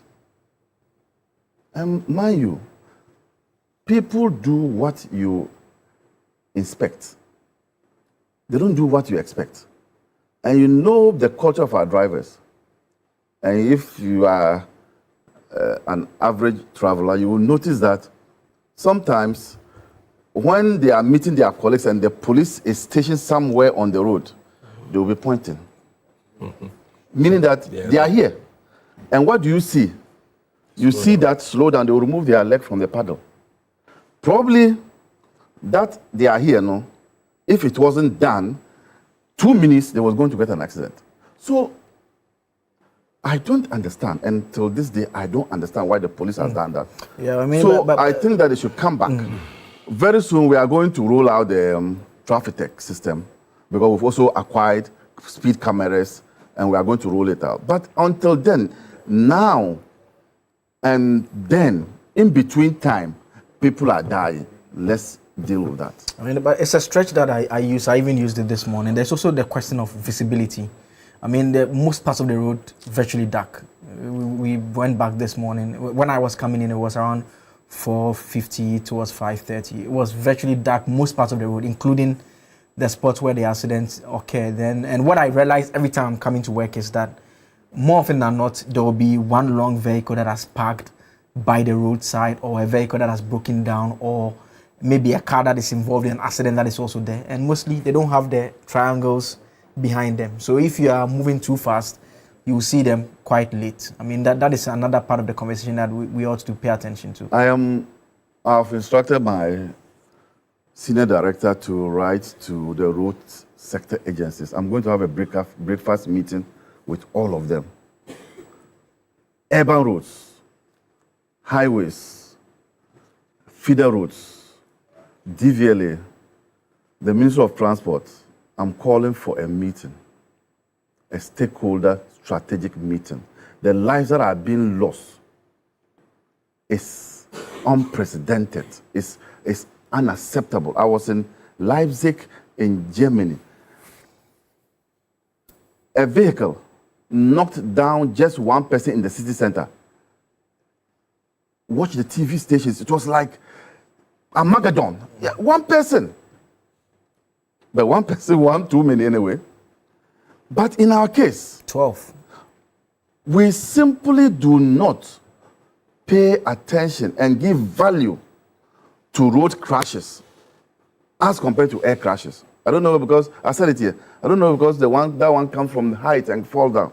But you know also that the number of people road crashes claim is more than the COVID that came.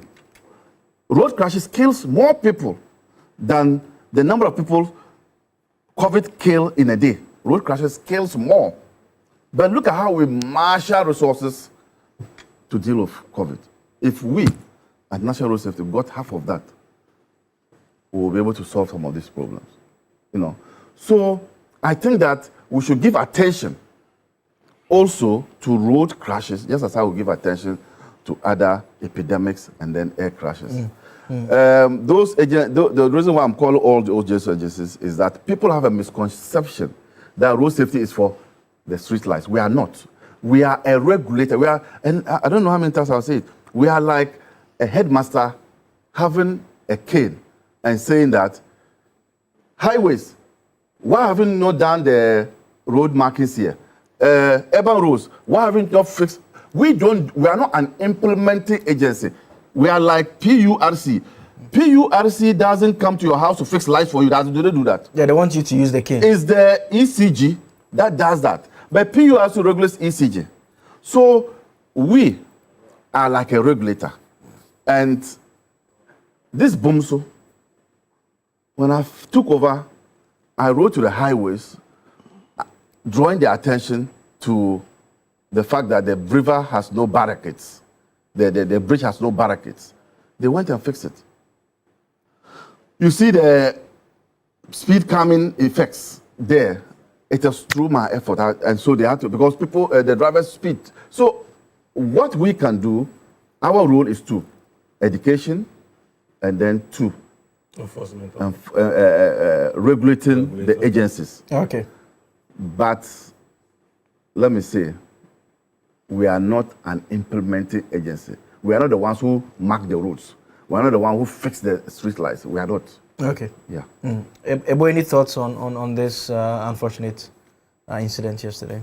You see, the problem is this is Accra Kumasi Road, right? No, this is... well, it's a fan call. It cuts across the whole... There was an earlier one there. Then yesterday, there was also a fan call. Yeah. You see, if you are prepared to spend money to construct roads, you should be prepared to spend money to provide lights. Street lights should be part of road construction.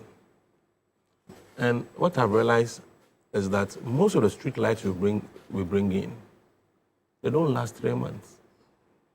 You see them beautifully, arranged. Yeah.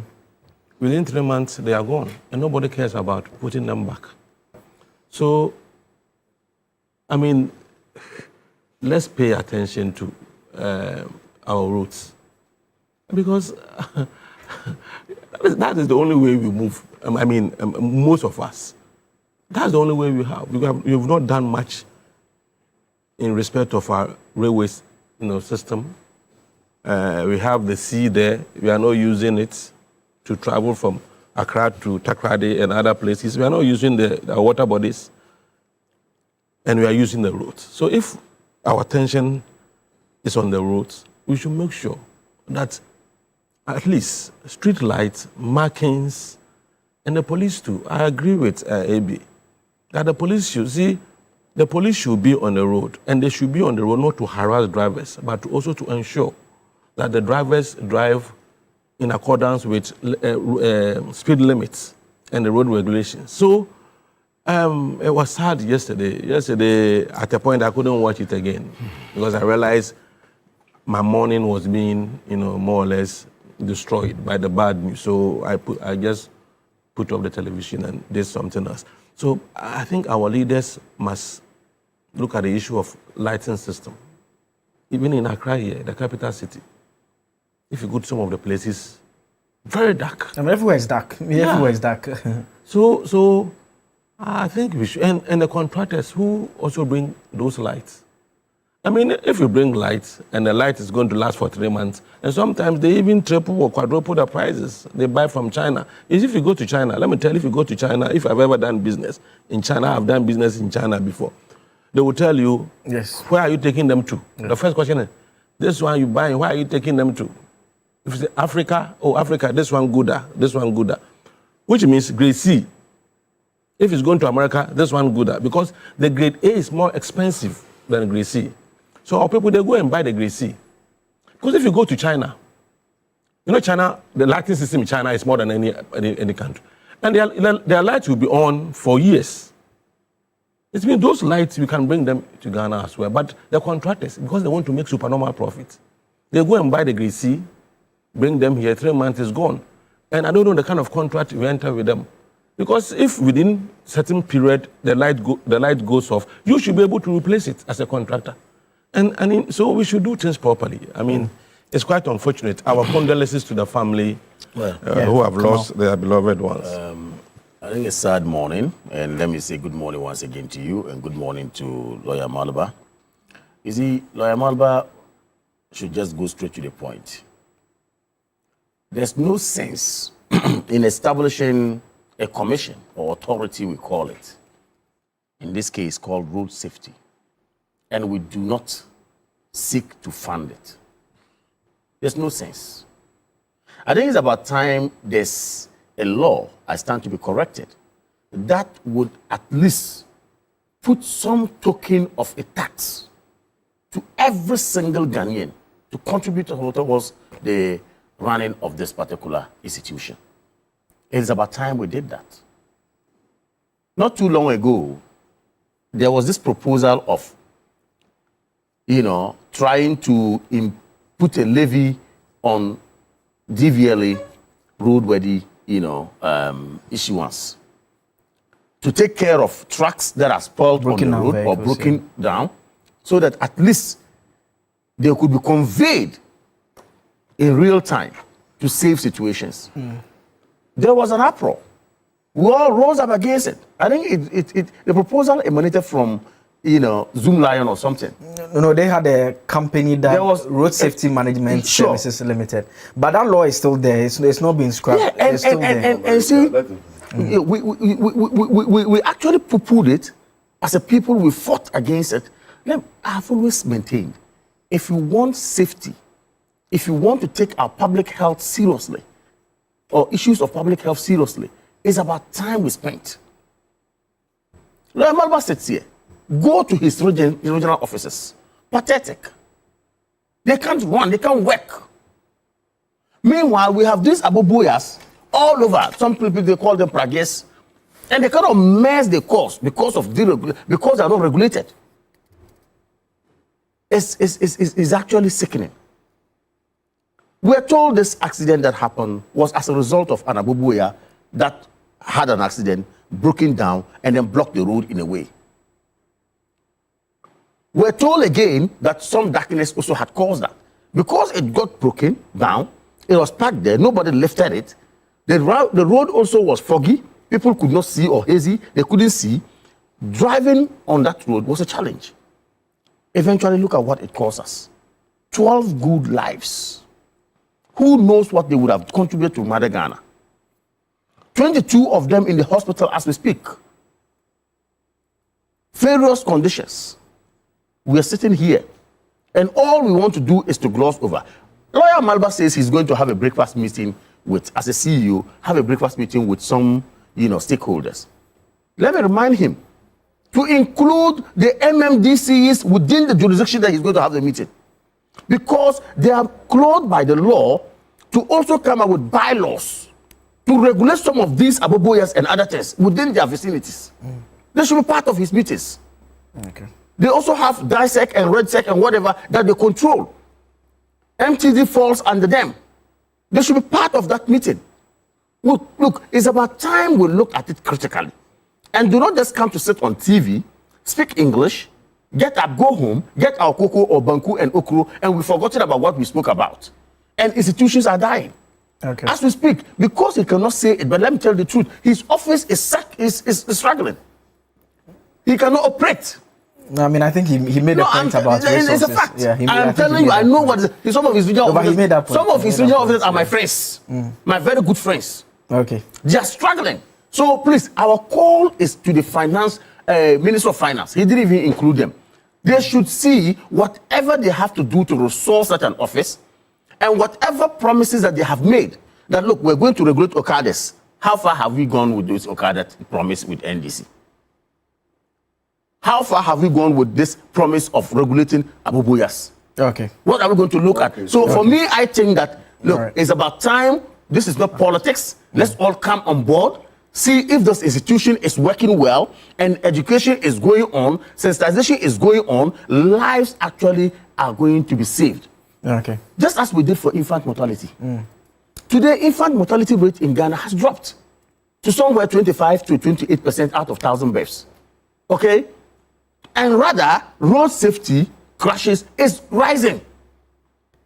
Like he rightly said. Okay. People die more than even when the COVID struck. All right. So I think that it's about time we look at it critically. But the LI has been approved by Parliament, which LI now says that every road use, every owner of a vehicle must subscribe to an insurance company or a towing company. So next year, that will roll out. So that in real time, when your car breaks down, like we have in other parts of the world, you just call your insurance company and they come and remove it so that it won't keep long there. Because broken down vehicles also are a source of some of these accidents. Yes.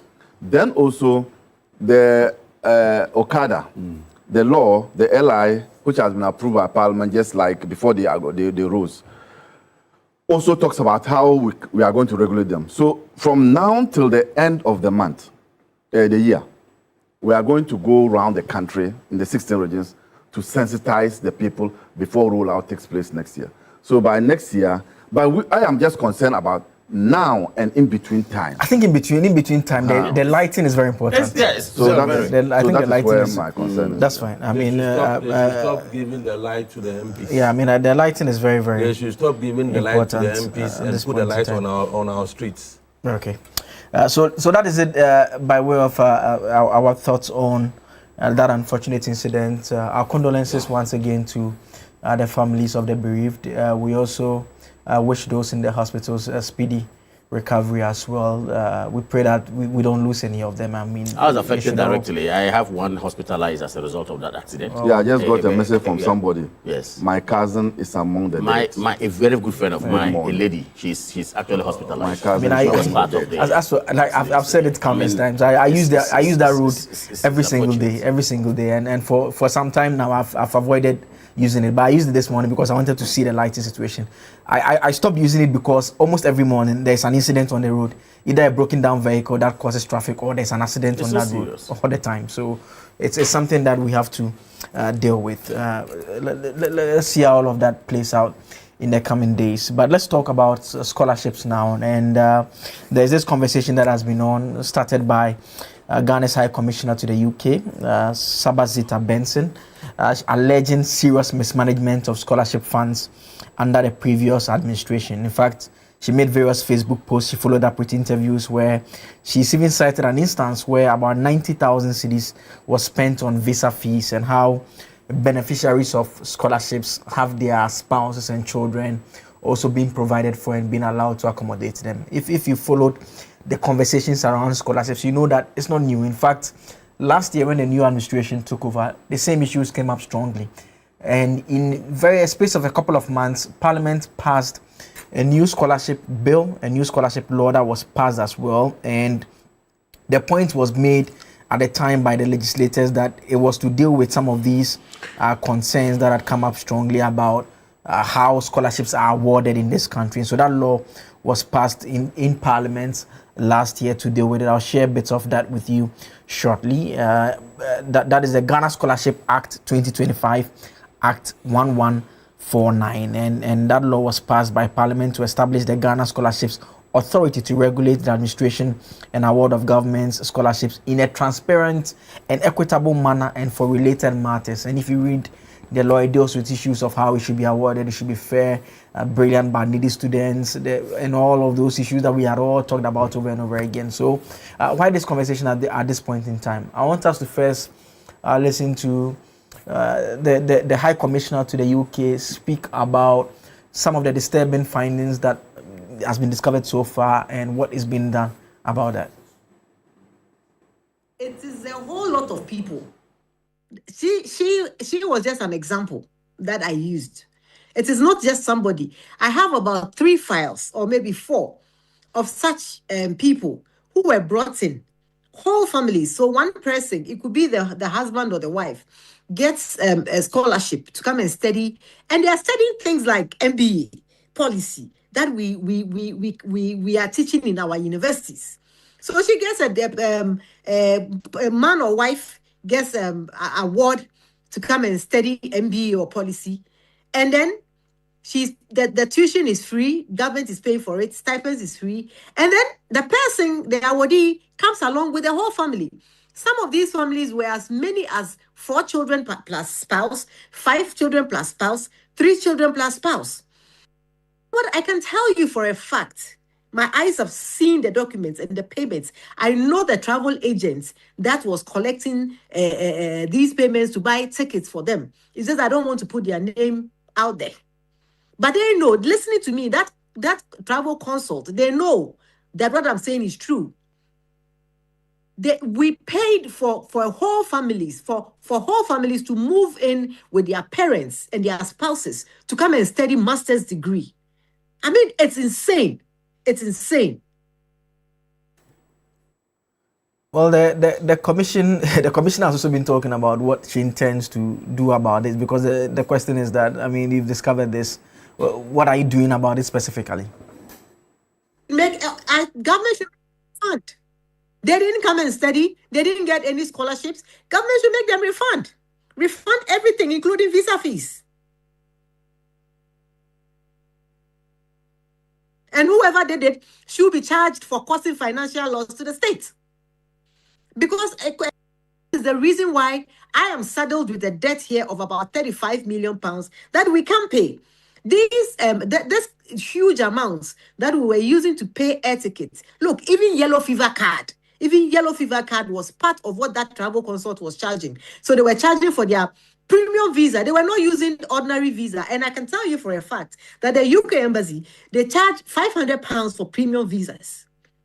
So you get the visas in 5 days. So we were paying for premium visas for these awardees and their families. We were paying for air tickets for all of them. And then we were paying for yellow fever card vaccination.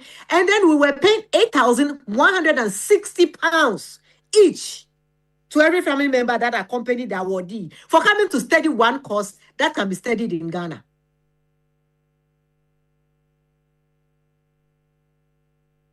The High Commissioner to the United Kingdom, there, Zita Benson, Saba speaking on the scholarship situation there, and note the country owes, the mission owes £35 million.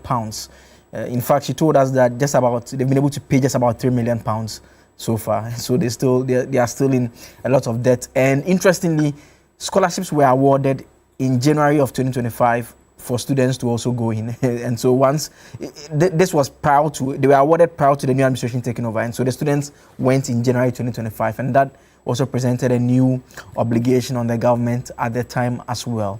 She mentioned the former head of the Scholarship Secretariat, who is now a member of parliament, and his lawyers actually issued a statement to speak on this matter. I want to share a bit of that statement with you, and it's from Sarkodie, Bafuewa and Partners. And you hear the lawyers here say that our client has not only availed himself to the said state security agencies, but has fully cooperated with them with a view to ensuring that allegations are thoroughly investigated.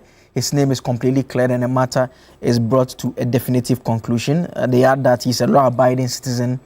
Who remains focused on faithfully discharging the mandate entrusted to him by the good people of Ebuakwa South, and is firmly committed to the rule of law and due process. He remains confident that in the fullness of time, the truth will prevail and he will be vindicated as well. And so the context is that he had been mentioned as obviously being responsible for the Scholarship Secretariat and how he had managed it. And his lawyers are basically saying that, well, this is not the first time the High Commissioner is making those allegations, but he's currently been appearing before various investigative agencies, and they believe that the matter should be left to the investigative bodies to investigate the matter. Maybe let me start with Kamal Dean on this matter. And Kamal, I mean, there's a frank conversation that we all have to have about how scholarships have been awarded by the political parties. But some of the things that we are learning under the previous administration, your government, is quite disturbing, to say the very least. I mean, you would agree with that? Thank you very much. I think if there's a problem and if there's an issue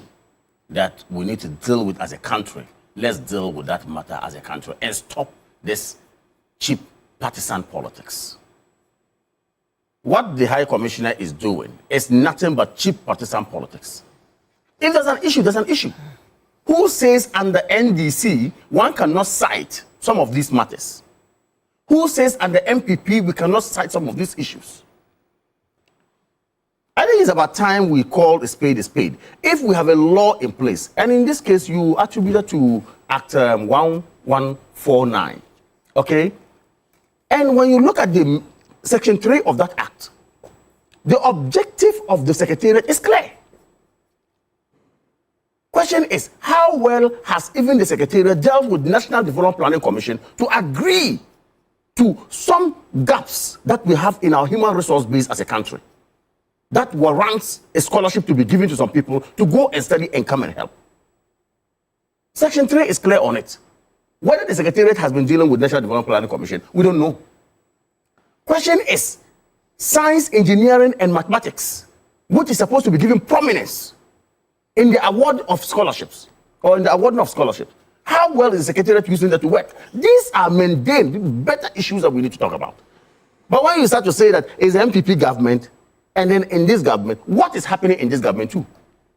I mean, but the mission is saddled with, and I am saying, £35 million debt. If you get into an office and there has always been debt. You were in a consulate. My good brother. If you get into an office and you are told that there's a £35 million silly debt, and you probe it and you realize that people are coming for MBA programs with their wife and children, 4 children. I think interestingly,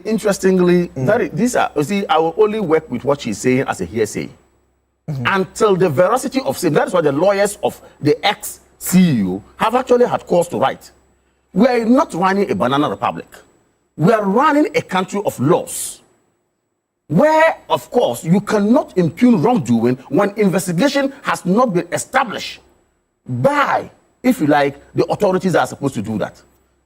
More so, where she sits, she has more information than myself. And I expect her as a diplomat to speak as a diplomat. I wouldn't this morning like to waste my time on her, because basically she's not the matter. The matter is how well can we put together this scholarship thing, irrespective of any government or party in power, so that it will benefit those it's supposed to benefit. In 1960, when the act was the scholarship secretary was established, the idea was, first of all, to ensure that we create the gaps that we have in terms of manpower is filled. To ensure that funding was given to needy but brilliant students. Clear. And to also ensure that domestically we assist even people to have education who have no access. Main three cardinal core issues, reasons why it was established. Fast forward to where we are today. Are we going by those principles? I mean, you have been around for a while. You know that your colleagues took scholarships. There are some not just only my colleagues, even the current Deputy Attorney General, Siram Sai, is a beneficiary of scholarship. I mean, I'm not saying not just only my colleagues. I'm saying that even people who could pay are beneficiaries. Siram Sai is one. He's a beneficiary of scholarship, not he alone. I mean, but when you go into the government, go to parliament, go to whatever, we share them, and it is wrong. Okay. So I'm saying that not just only people I know, but we should actually let it work the way it's supposed to work. But to come and sit down and want to play holier than thou, as if your area, nothing like that is happening. When people who have even benefited are those who are calling to prosecute others. Did they also deserve it? We should ask questions. Is it greed? You have money to pay, but yet you won't pay, and you want somebody to come and take care of you?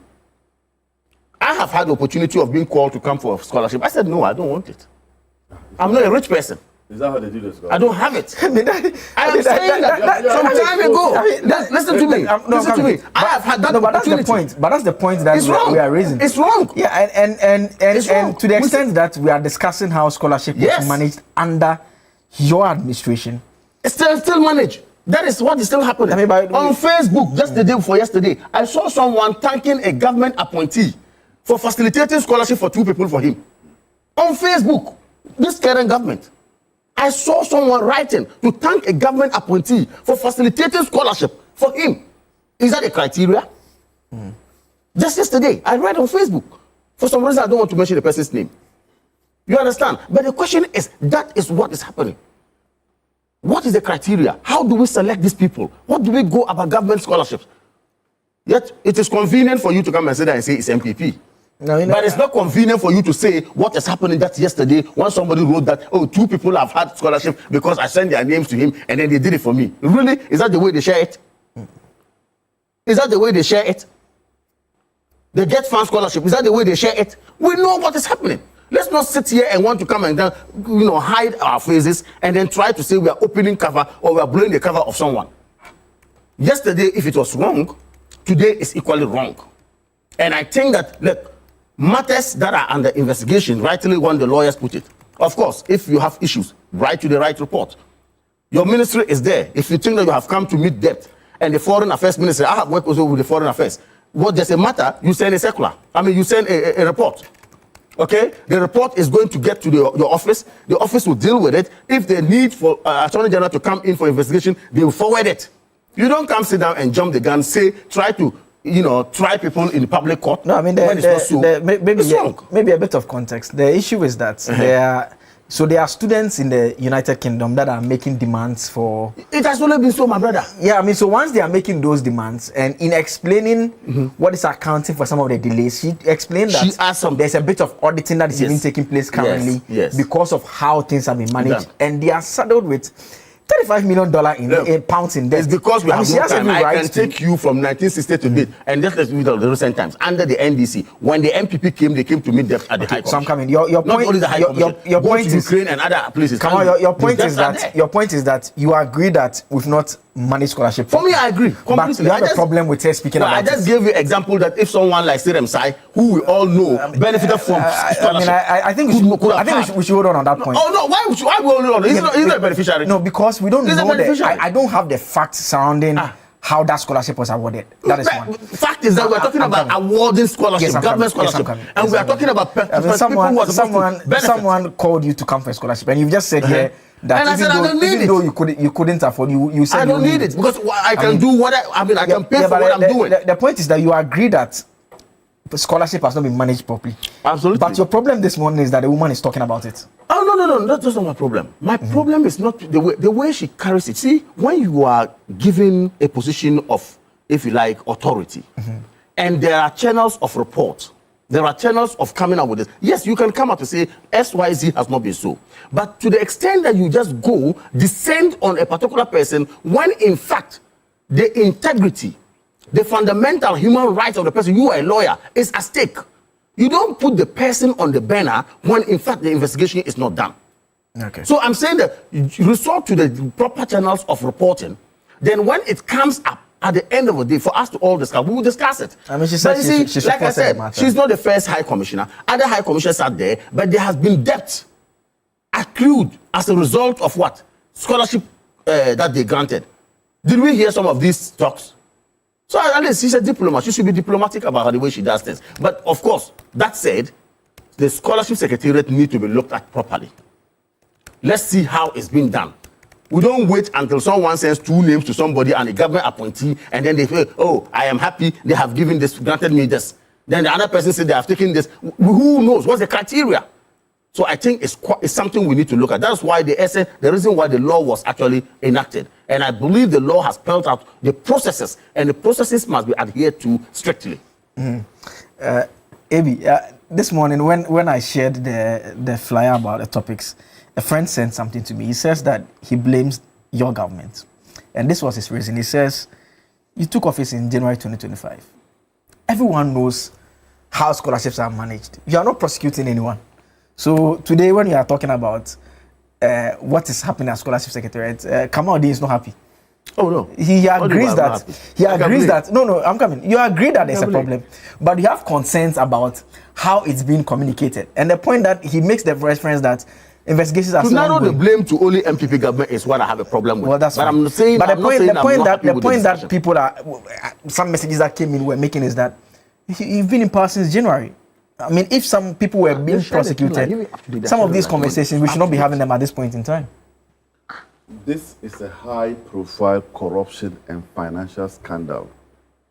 And Kamaldeen's attempt to muddy the waters and the attempt to engage in convoluted arguments to cover up for his government cannot be allowed to go without any comment.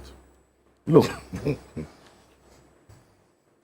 we are talking about, and let me segregate the matters. We are not talking about awarding of contracts and a scholarship. We are talking about the abuse of it, the corruption related to it. So Siripsa has been given a scholarship. We are not talking about that. We are talking about did they award him a scholarship, gave some to his mother, gave some to his mother's brother, gave some to his child's sister brother. That's the abuse. Are you getting my? So let's be. I don't want this kind of muddying the waters. You know, the scholarship they've sent him, has he not come back to serve the country? So it's not about that. It's about the abuse, where he himself, sitting here, has made it abundantly clear how the abuse took place. So now scholarship under them, you'll be sitting here somewhere. Come for a scholarship. It buttresses the point. It buttresses the point. The point of abuse. And are there granules? Even granules, do you call people to come for them?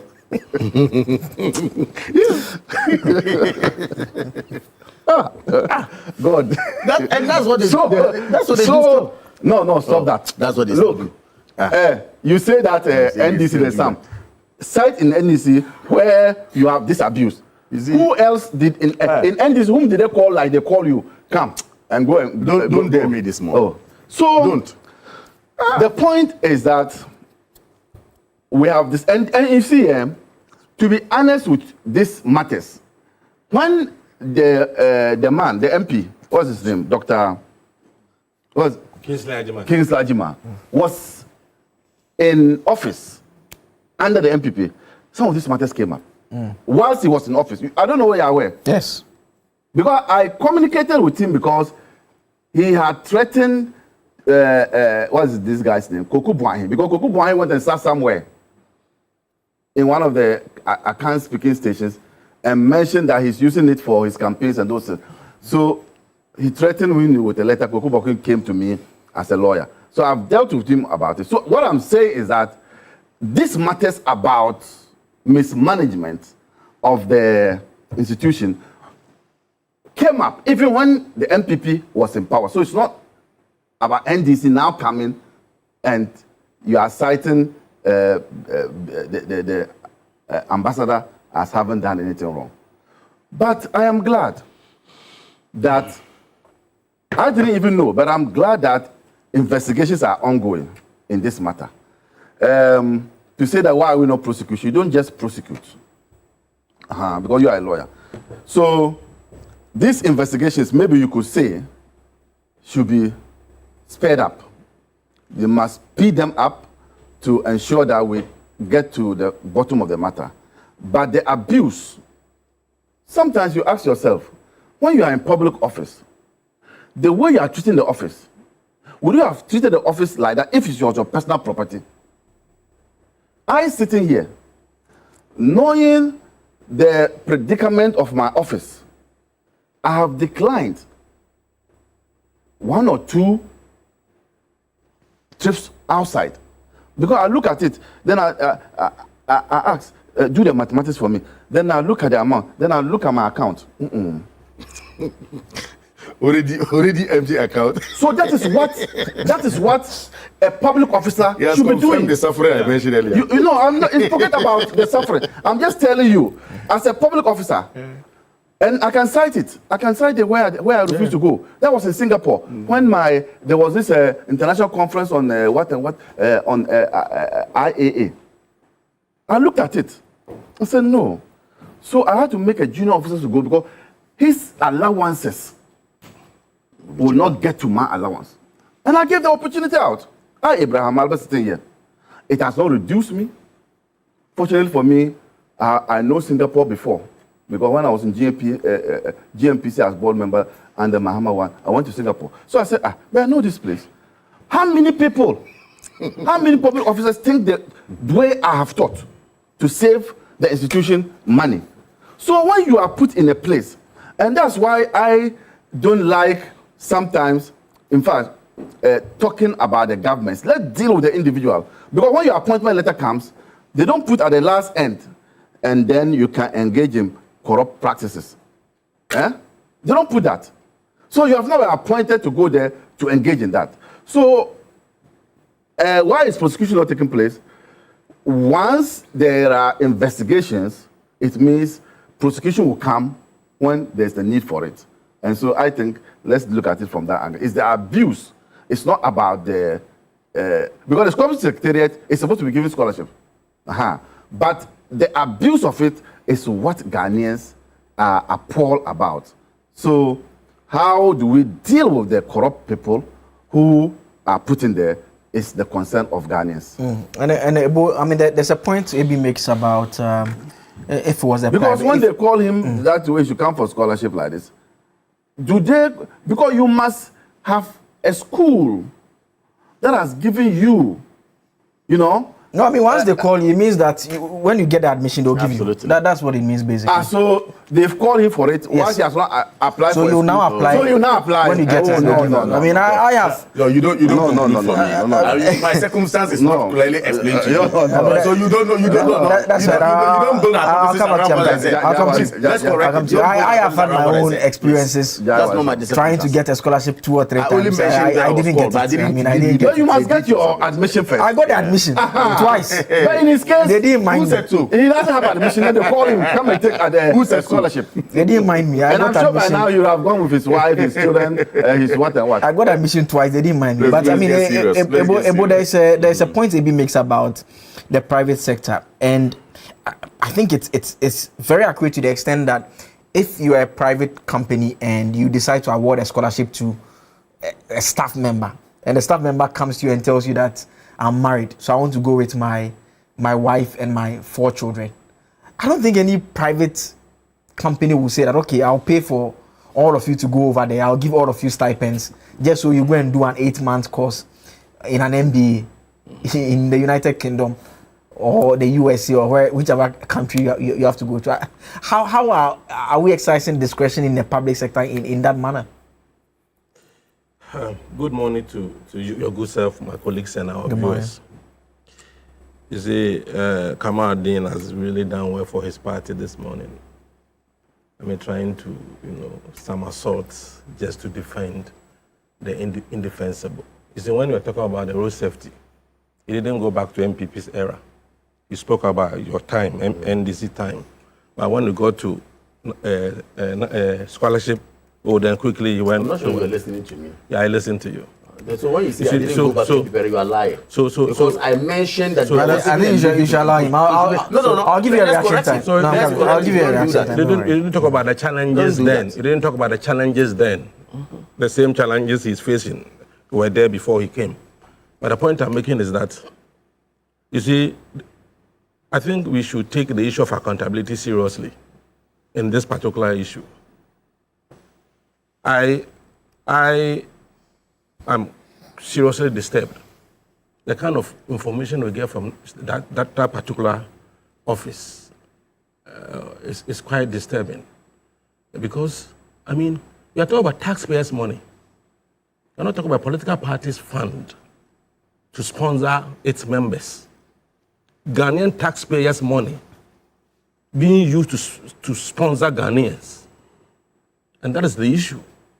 And so that young man who is now MP, it has become a strategy now.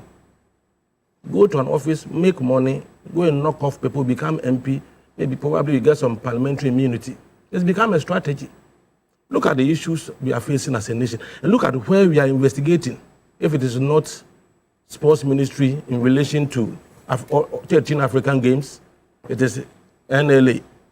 If it's not NLA, it is Scholarship Secretariat, and all these guys are in Parliament. So you can think about the kind of MPs we are having in this country recently, and it's quite worrying. So don't be surprised if they're able to sneak people into Parliament to act as parliamentarians, because the kind of people we are getting in our Parliament and the kind of cases, allegedly issues that they are involved, I mean, quite worrying. You see, you shouldn't allow politicians alone to determine the future of this country. Because scholarship should not be seen as a favor from a politician. It should be seen as a national investment in relation to our development strategy. Why do we give scholarship? Is this as a social intervention? Are we giving them, are they intended as social intervention for people who cannot afford education? Or do we give them as a reward for academic excellence, people who do well in school, so we want them to further education? Or as a broader strategic, move as a nation in relation to our development agenda? What do we want to achieve in the next 10 years? How do we train people today so that they can fit into that strategic agenda to be able to develop our country? When Chinese people wanted to make cars, they went to America. How did they go? They sent engineering students. Go and study how we can make competitive cars. Japanese, all of them, that's how they did it. Scholarship for MBA. Nonsense. No, completely nonsense. And if you're going for the MBA, you don't even go alone. There are people who even go and do BA communication. I mean, BA communication. So how are we using our scholarship? So we can agree. We've wasted money. As some of the MPs, 3 months, Harvard. And still wasting. And still wasting. Because parents can still doing it. I'm saying, listen to me. You've not provided any hardcore evidence. You've just made allegations. I dare you. You said AB should dare you. No, I dare you. Provide biscuits. No, you see, that's what we need to do. If you have evidence, don't wait to be dead. Do that. No, say it. No, the secretary. We are building a nation. I'm saying that we are building a nation. If you know someone has done something untoward, mention the person's name. I haven't I mentioned NLA. So Mustafa Yusuf is being investigated. MP. Kingsley Ajiman being investigated. MP. Samia Oku being investigated. MP. So the point I'm making is that if we are discussing the issues of this nature as much as possible. Let's speak as Ghanaians. For once, let's remove the political jacket and speak as Ghanaians, because we're talking about taxpayers' money. For me, the whole scholarship scheme says the system is wrong, completely wrong. It shouldn't be left to human discretion. That King's Dajman now becomes a powerful human being in this country because he's been appointed as boss at scholarship. So if you go, he can decide that you go, you don't go, you belong to a political party, go. It's completely nonsense. Is it not academic thing?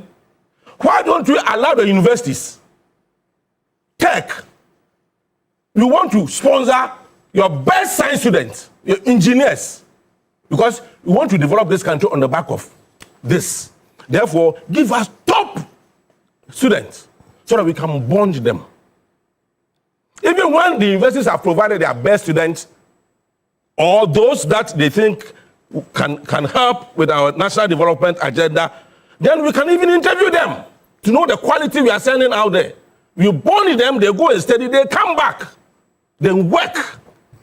That is how it's supposed to be. But the kind of this scholarship we are giving to people, as Kama said, he was there, they called him, Kama, you are ripe for scholarship. Why don't you come for scholarship? How did they...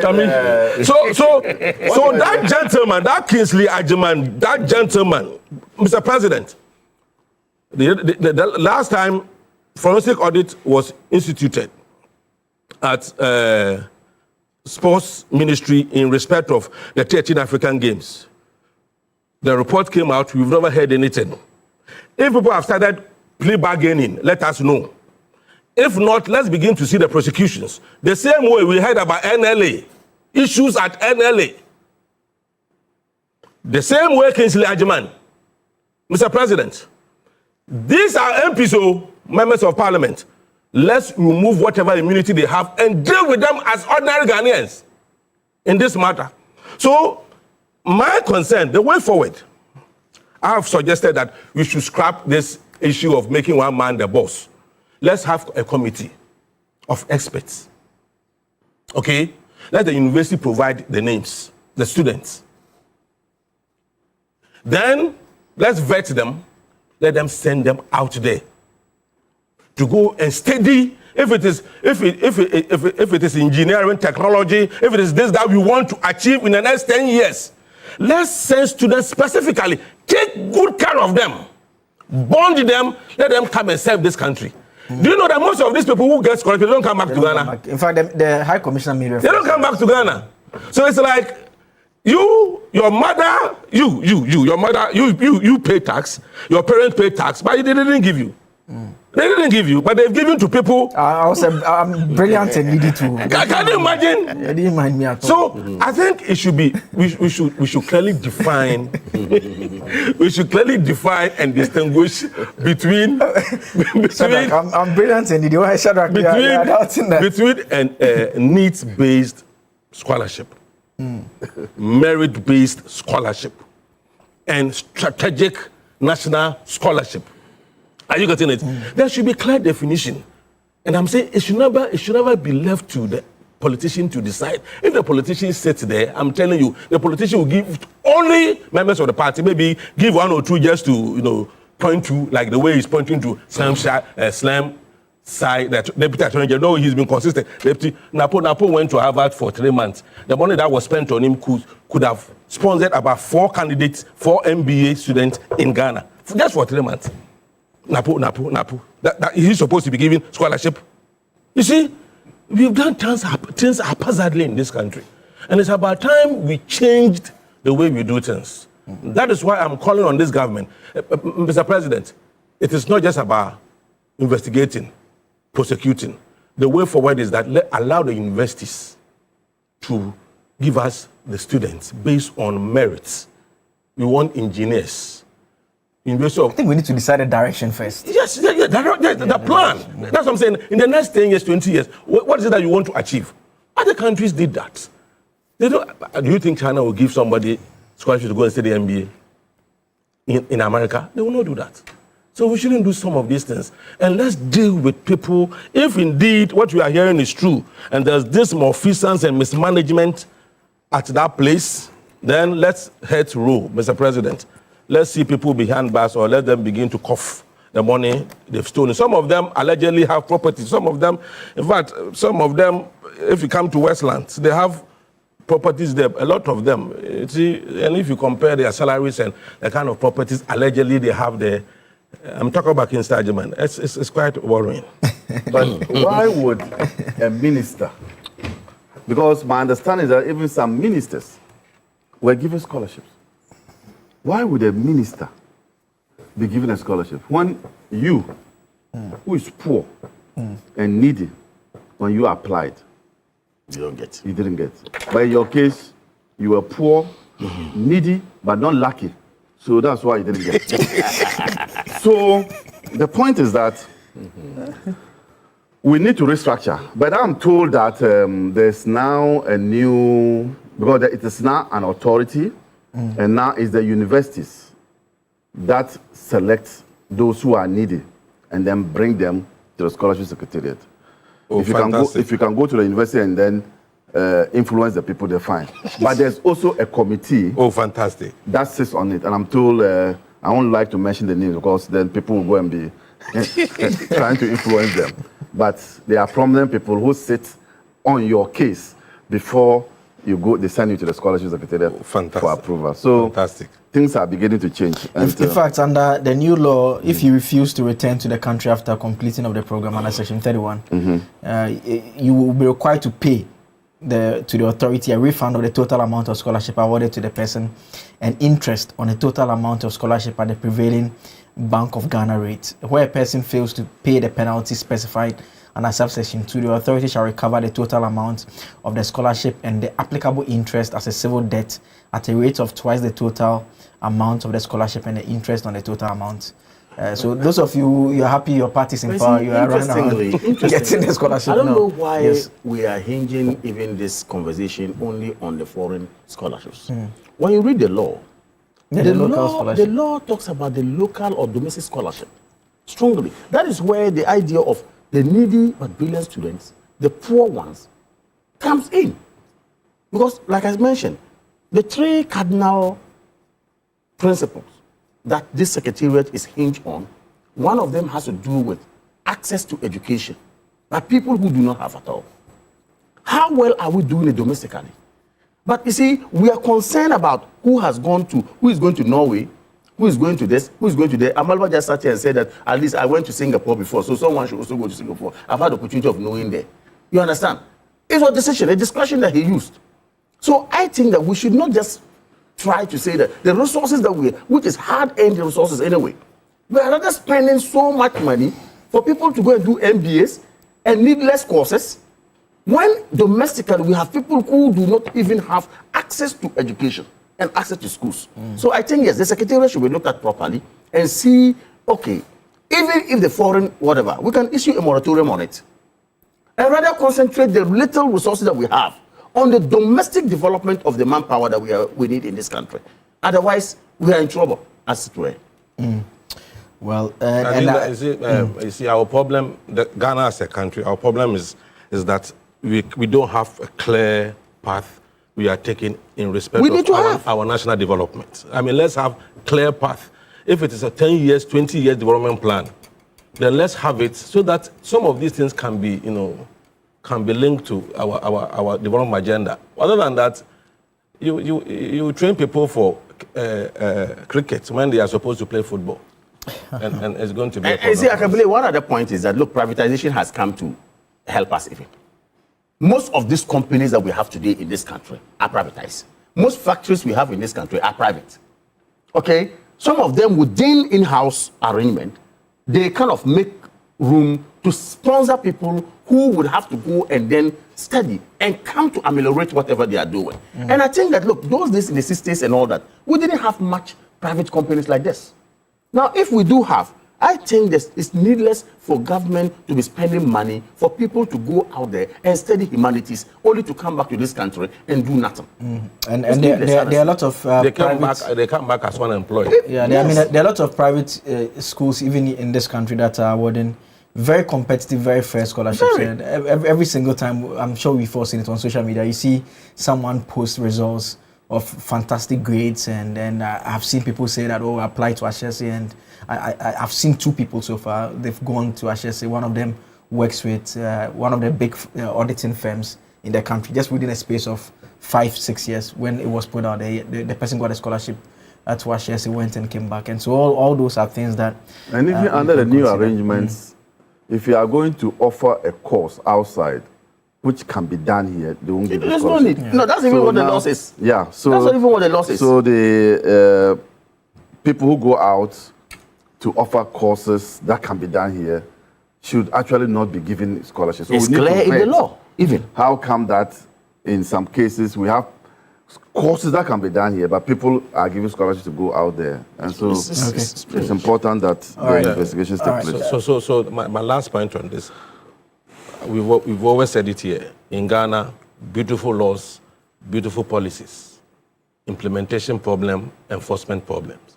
So I mean, this is very fantastic. I had not read it, but I think what AB said were in sync with the things that I said. Yes. And I think we should implement these things and enforce the laws to ensure that we get the needed human capital for our national development. Okay. Is there an award for scholarship for a program including skills upgrading that is not run in the country? Okay. The law is so clear. All right. A lot of you have sent your messages. Some of you have made reference to the AB's groundnut comment and all of that. that was just by the way. But let's talk about the New Patriotic Party and wrap up. The NPP has set October 3 for the national executive elections. Picking of nomination forms begins on August 17. The party announced that so it's the reorganization that is taking place. Announced the nomination fee 50,000 cedis for national chairman. If you want to be vice chairman, 30,000 cedis. General secretary, 25,000 cedis. Kamal, are you contesting for any position? No, at all. You are not. I'm not. Yeah. Yes. Briefly, let's discuss your party and the reorganization. And the reorganization that is taking place. I mean, what type of leadership would you say the NPP needs at this point in time?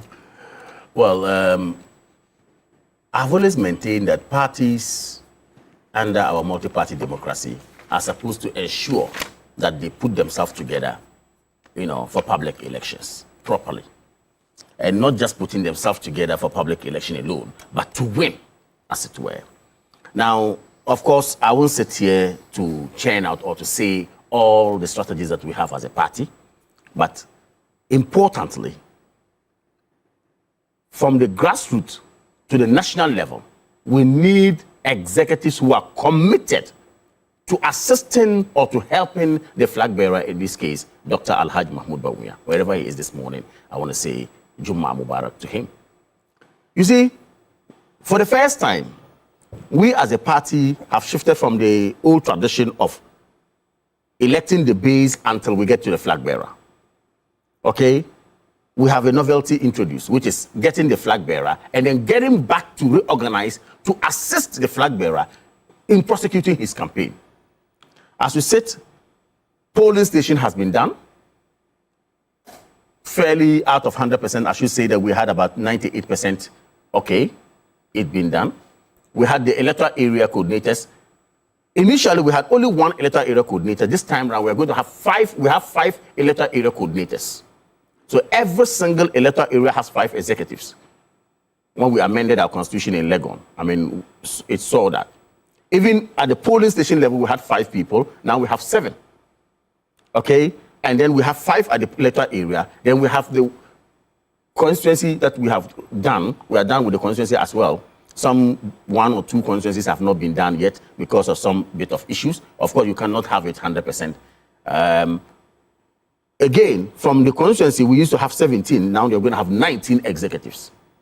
Okay? Then from there, we come to the region, which, inshallah, shall be held from tomorrow. I think that most of the regions are going to have their elections tomorrow, Saturday. Northern region, where I come from, is going to see their election held tomorrow, inshallah. And we have about 4 people contesting for the chairmanship. The best person wins. We are only hoping and praying that whoever wins would have to bring everybody on board, strategize, What did we get wrong the last time? What did we get right the last time? How do we come together to put together our strategies again and then prosecute the campaign to assess the flag bearer and the party, as it were? So, like you said, yes, we have announced also the opening of nomination for the national, because after the regions, we are now moving to national. It was supposed to be on the 19th of September, as it were. Then we have moved it from the September to October now. And I believe that those who are all running around for such positions are all qualified. They are able men and women of the party, and nothing stops them from seeking for such offices. Our only prayer is to get an executive that will bring the unity that we need, that will bring the strength that the party needs to assist our flag bearer to win the election come 2028. So we are on course, and then we are working hard as a party, but without a doubt, trust me, we're going to do things like never before. I have always said, let us micromanage whatever we are doing. The polling station is the most important part. What can we do there? How can we go about it? Okay, I believe all these executives we are elected should have their eyes on the ball. Okay. And in this case, the polling stations scattered around the country. I mean, Ebo, the NPP, I saw a smile on your face when the man has not answered the question you asked him. What kind of leadership do they need? And he's going round. You're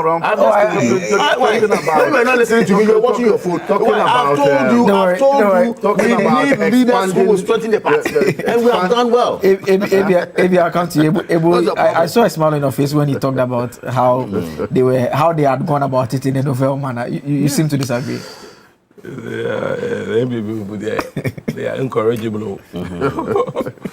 You can't advise them. So I'm not here to advise them. When you have 31,000 people, how can you advise somebody? You don't even have a strong party. You sit here with 31,000 people, you call yourself a political party, and you want to advise someone. Who will listen to you? You see, in our presidential election, there's nothing like second position. I say you're 31,000 people. There's nothing like second. Even that you call yourself a political party. There's nothing like second position.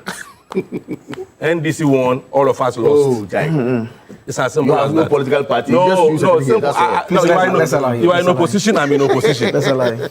Yeah, no. So let's move on. You are not. You see? You are a de facto person in power. You see, MPP has made 2 mistakes already.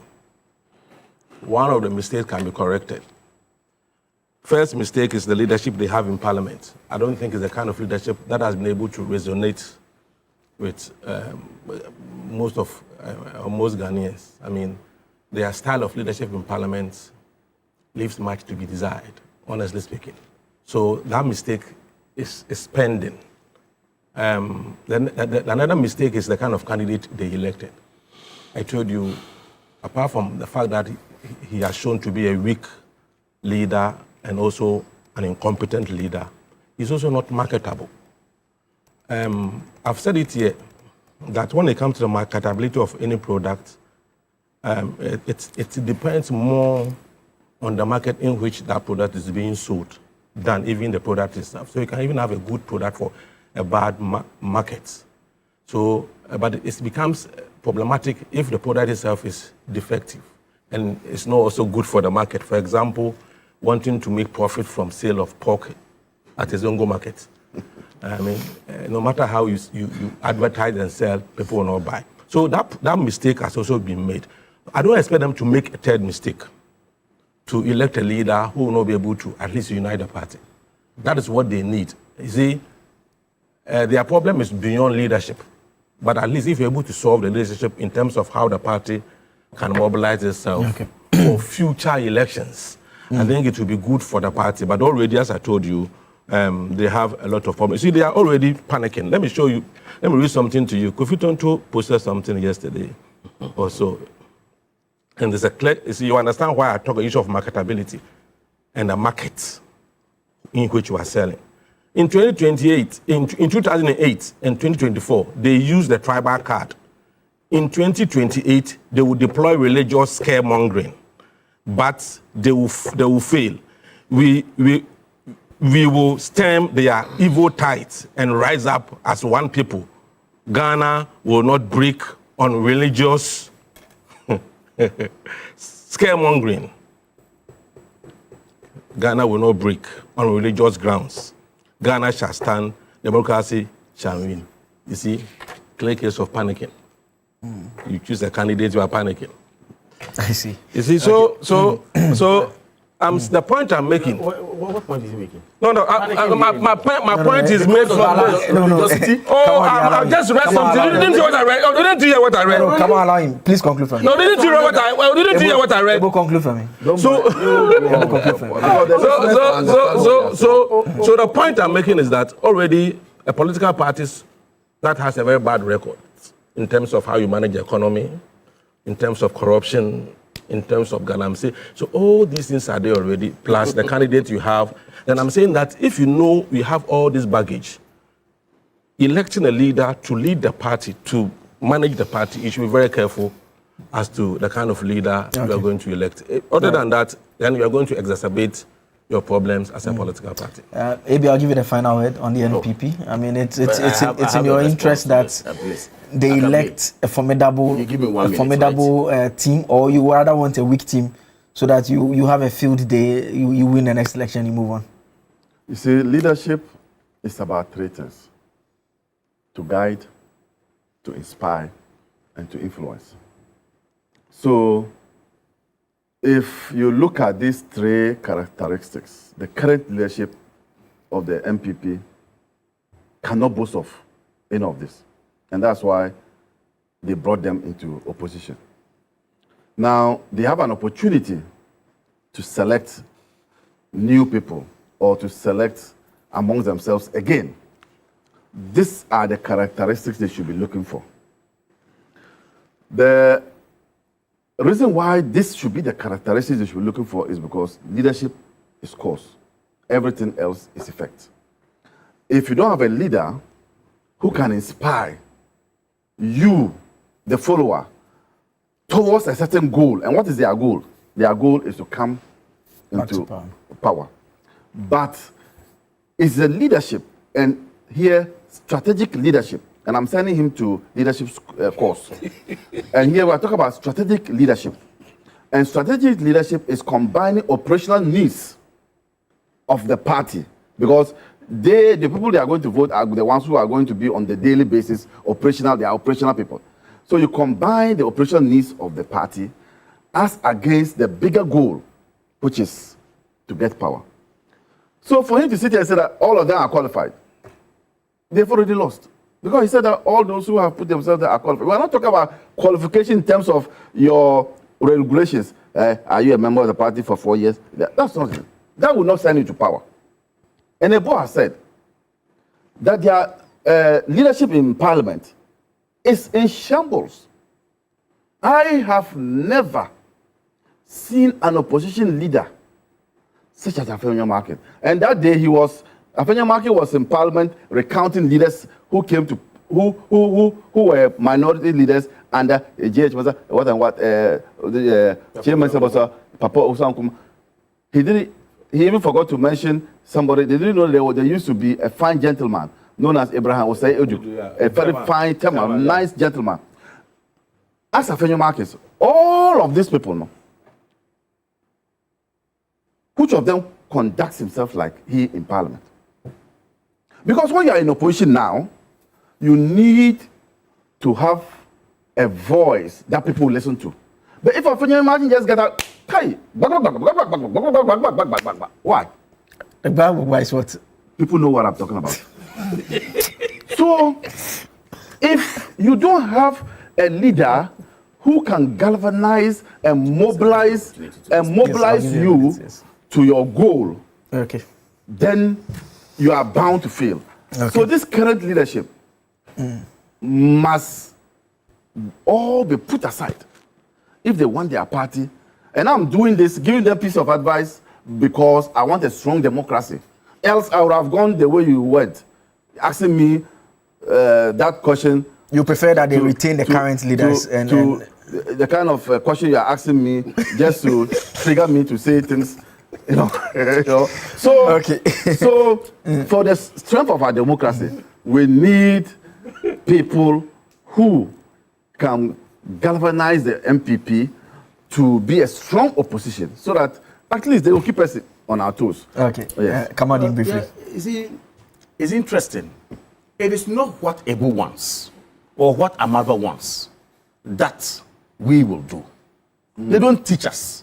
Look, in any case, we have elected a leader who has never downplayed the strength of his party by calling that party a lame horse. His Excellency John Dramani Mahama, who is now the president, when he lost abysmally in 2016, he said he rode a lame horse into the party, into the election, i.e. referring to his what? Party. Okay. Today, you sit here and say Afenyo should behave like the way you want him to behave. What Afenyo is doing is exactly what we want him to do. And he will continue to do it. Look, they can go and bend the sea. 2, we will not elect a leader who will come and sit down and tell us that Ghana is a Christian country alone, when we know it's a secular country. He's a responsible leader, Dr. Bawumia. Dr. Bawumia will not sit down and play religious card. Okay. He's somebody who will carry everybody along. All right. Unlike the Boss Party, who will have leaders who will come and say Ghana is a segregated country and that it is only a Christian country. We will not do that. And you come and sit there and say somebody has what Kofi Tonto wrote was to tell us that we should eschew what we call religiosity in our party politics. All right, sure. It's not proper. Yes, you have irresponsible leaders, and we are talking about somebody who is responsible. You have irresponsible, incompetent leaders. We are talking about that. Really? That's interesting. I'm surprised about it. I'm surprised. I am totally surprised. I told you they are encouraging. Let's get serious. You see, my leader. You have packed. Don't talk again. You have packed. Don't talk again. But he's talking. My leader. Maybe he has to talk. No, that's right. Yes, my leader. Who say Ghana is only a Christian country? Has not engaged in any religious politics. Christian country? The first person to engage in religious politics in Ghana is Dr. Bawumia. Oh, the video is out there. My brother. So please. So the place. No, the place you are. No, at least where you are walking is slippery. So just be careful. To go and slap pastors. All right. Our party hasn't taught anybody to go and slap a pastor. All right. We will not do that. Okay. So let's do some messages. Let's do some messages that have come in. Let me make this point. Let me make this point. You see, if Movement for Change had the kind of resources and control MPP had. You are 31,000 people. MPP used to lose that election. We would have won election. Okay, let's do some messages now. This one here from Notedria. You are a clinical psychologist. You send this. You said it's amazing that we have a National Development Planning Commission and we allow politicians to run this country aground. You also add that we need to assess how many scholarship beneficiaries are back home, enhancing our national growth and development. Headline news on malfeasance, many criminal with no clear present punitive consequences are being. Notedria is a clinical psychologist. I think he's the same person. Popular. I mean, in those days, I think he's the one. Yeah. You said there's no deterrent, just hypocritical selective endorsement of corporates. Thank you for sending this message. Musa Abatwa in Asawasi, you say that MPP's current crisis is rooted in selfish interest and internal divisions which began long ago in Western and Akufo-Addo. Our concern is that Ghana needs a credible opposition to hold government accountable. We wish the MPP well, but while they continue fighting amongst themselves there. And this one, my loved ones have asked me to tell AB that you shouldn't refer to me as poor or needy. They said I'm rich in the eyes of the Lord. Amen. Thank you very much for sending. Thank you very much for sending that message. After this show, send your request again. Okay. Please let me practice my law in peace. Don't come and tell me that I'm not qualified in 4 years to come. My guests this morning have been Kamaldeen Abdullahi with the New Patriotic Party, Ebo Bakman is with the United Party, AB is with the National Democratic Congress, and Director of the National Road Safety Authority. Thank you so much for sending your messages. We are not done. We have a lot more coming up here on New Day. Still, we are doing the draw. You have the chance to win some good money. We're going to give out 2,000 cedis and 3,000 cedis. All you have to do is to dial *439#, select option 8, MJ jackpot as well. So that is what we are doing. You get a chance to either win 2,000 or 3,000 cedis. We'll take a quick break. We'll be right back with more. Stay tuned in.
Of course, after electric energy, you've got the latest in sport.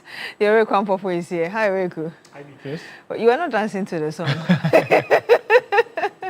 I hope you're well. Yeah, I'm well. Yeah, the tourism minister, Blanche Fakomashi, has been talking about 3FM's tour to Ghana. Yeah, and we're inching ever closer to the event, which is set to take place on August 28th. It's for 2 days this time, where cyclists are expected to ride all the way from Accra through to Kwahu on day 1, and then for day 2 from Kwahu to Kumasi. And so it's an exciting journey, yeah, a very long but exciting journey that we're all looking forward to. And this year, there's a partnership with the Ghana Tourism Authority as well. And so, yeah, we did speak to the minister, who mentioned that it's good to see such initiatives because it does, in the end, help improve the tourism in the country. So let's take a listen to what she had to say. Is wings on which we are going to fly. Promoting and branding and celebrating Ghana is not an individual's job. It needs all of us to put our shoulders to the wheel. And one of the ways in which we can showcase our country is to join forces with TV3 and its Ride the Rhythm to expose what we are not able to do, and also use the opportunity to include sports and all the other entertainment domains, so that packaging what we have as Ghana becomes easier to do.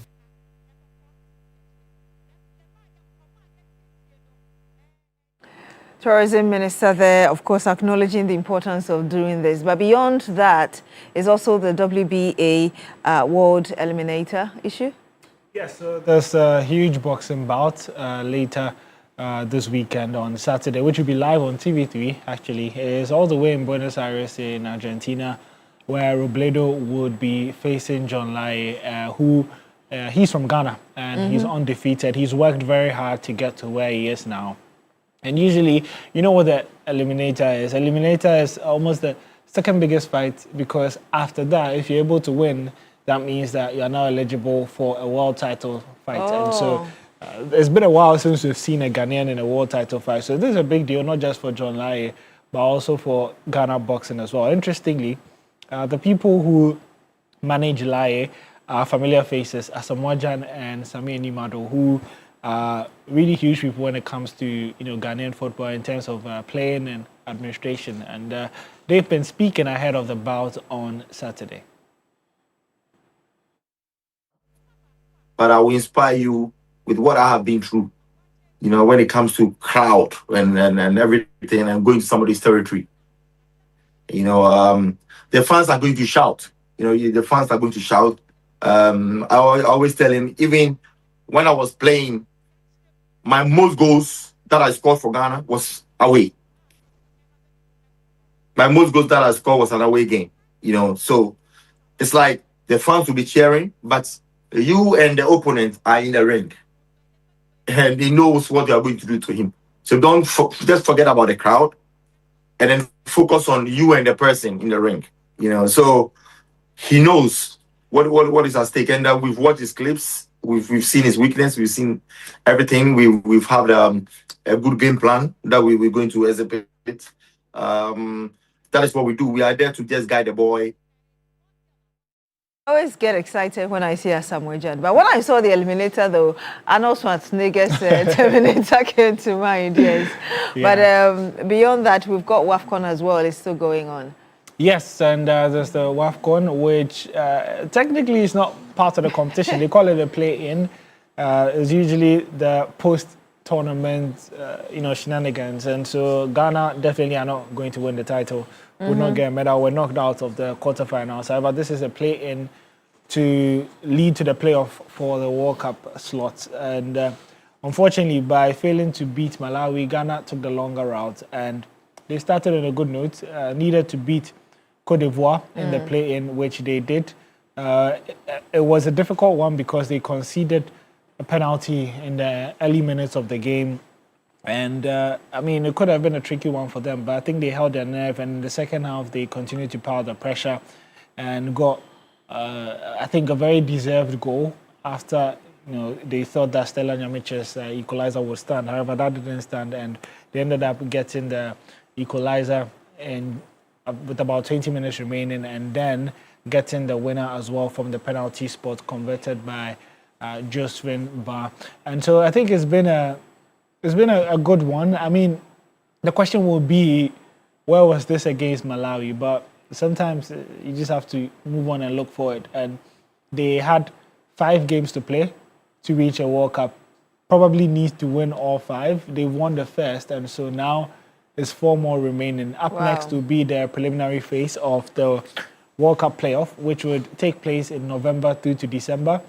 They would be playing 3 games in that one, and they need to finish top 2 to be able to qualify for the final phase, which is just 1 game. And so it's a long journey. If you look at the teams that have qualified so far, like the likes of Ecuador, Papua New Guinea, if you're looking at the list, I think about 6 out of 10 of them, all of them, the Black Queens are probably the lowest ranked team. South Africa themselves have also qualified. Yeah, because they beat Nigeria. I was wondering what happened to Nigeria. Yes, for the first time there'll be no Nigeria in the Women's World Cup. So, I mean, yeah, it won't be an easy journey, but I think that they kept themselves alive, and that's the most important thing sometimes. And from now up until November, a lot can change. And so that's what Kim Lasberg again will be hoping for, that there are no injuries, the players are informed when the playoffs come around, and then they'll be able to qualify for the World Cup, because it's been a long time. But it would be a miracle to come on top. Yeah, I think so, because it would have to be against all the odds, because Ghana are not, the ranking is not good. Yeah. It's not good. And so, usually you are seeded in these type of draws. So in a draw perspective, it means that Ghana would be getting the toughest teams out of these lots, because Ghana's ranking is not great. Because of how we played from the beginning. Yeah, so I mean, that's the situation that the Black Queens find themselves. However, a reminder that our WAFCON coverage was brought to you by Goldfields, and champions are not made on match day. They are shaped by belief, opportunity, and the support of those who stand beside them every step of the way. Now, as football takes center stage around the world, Goldfields proudly continues its more than 2 decades support of Ghana football, backing the national teams and helping grow the game. Go Black Queens, go Blackfields, go Goldfields, championing women's football and inclusion, creating enduring value beyond mining. And so, yeah, we'll be rooting for the Black Queens in the next few months. Yeah. Hopefully they're able to pull it through. Hopefully. I like that one. 2026 Community Shield. Yeah, so Anton Semenyo, he won 2 trophies with Manchester City in just 6 months. He joined them in January, and he has the opportunity to win a 3rd this weekend. It's the usual curtain raiser for the season, where you have the winner of the FA Cup face the winner of the English Premier League, and so that is Manchester City versus Arsenal. And for Semenyo, these are his numbers with Manchester City so far. 11 goals, 2 assists in 27 games, and also won the FA Cup and the EFL Cup. We'll be looking to add the Community Shield later on Sunday. All right, what else do we need to know? I know your team is back at 10, but ahead of that, what else do you need to know? So, yeah, I think it's a big weekend. There's a lot to look forward to, a lot of transfer stories, some involving Ghanaian players, and also La Liga kicks off this weekend as well. And so you do want to join us at Sports Daily at 10 a.m. as we get you ready for a big weekend. And there you have it, the Oreo Kwampo for bringing us all we need to know in sports. And like you heard him say, he's back at 10. So if you want to get to know more, join the team at 10 a.m. And we promised you early on in the day that we're giving 5,000 Ghana cedis to 2 of you. And we asked you to dial *439# and pick option 8. Someone has already pulled through, as it were. And Koko, are we speaking to the person, or are we showing the... All right, so we'll be doing the draw very shortly, and you get to find out whether you're the one who won either the 2,000 or the 3,000 Ghana cedis. So keep your dials here and stay with us. We're back shortly with some more.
the best. The next one comes and you're always enthralled, really, by the songs. And I'm sure you watched last Sunday and heard all the beautiful stories about all the 16 regions of Ghana from our queens.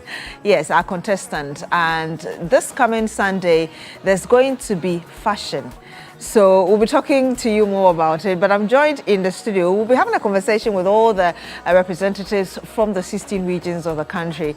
But for now, at this moment, I have 4 of them just to kickstart the conversation. And they are representing Northeast OT, Greater Accra, and the Bono East region. So I want to start with you, Penny, who is from Northeast region. How are you doing this morning? Hi, I'm doing great. You look beautiful. Thank you very much. All of you, actually. The competition, thank you. I'm telling you, it's going to be tough. And then I also do have with us Boatima, who is from the OT region. Hi, Boatima. Hi. How are you doing this morning? I'm doing so well. Okay, great. And of course, we have the woman I just said, I'm on her soil, so I have to behave. Greater Accra region, Lamile. Hi, Lamle. How are you doing today? Hi, I'm good. Yourself? Yeah, I'm great. Thank you for asking. And of course, we do have Anile from the Bono East region as well. I hope you're well. Yes, please. You're all doing well. You slept well. Yes, by His grace. Feeling energized for the next phase. Yes. Okay, so maybe I can start with you, Northeast. You told us a beautiful story of your region, but this Sunday, like I said, we're going to be seeing a lot more of your fashion prowess, if I could put it that way. But before we even go into the fashion, tell us about what really in your region that speaks well or helps you to identify yourself as a woman. Okay. My name is Pini, representing the people of the Northeast region. Pini in my language means gift, so I'm actually a gift. So one thing that identify me as a woman in my region is the way we carry ourselves. Yes, in terms of moral upbringing and something about it. So okay, that's nice. Yeah. Please, what would you tell us about yours? So my region is well known as culturally diverse one. So when you come to the OT region, you notice that the ladies or the women are very hardworking. Day to day, you see us go in there, out there, trying to make ends meet. So you find out that for a house to go smoothly, the women are working endlessly. So it's not just about the man being the head of the family. It's not just the man being the head of the family. Sometimes you even go in there and women are those even owning the farms we can even brag about. Yeah, so it's all about, we have endless potentials and the women are the backing parts of it. So what Ma is telling us that the OT women are empowered economically. That's what you're saying. Yeah. Okay. Greater Accra region, Lamli. Yes, I think my region is a region of resilience, and we can say that looking at our past, our festivals, or even how Homo came to be, you know, for people to go through something as severe as famine, losing loved ones and all of that, and then to take that pain and turn it into something joyful. So usually people say that Ghana people, we like to have a lot of fun. It's because we will not wallow in sorrow.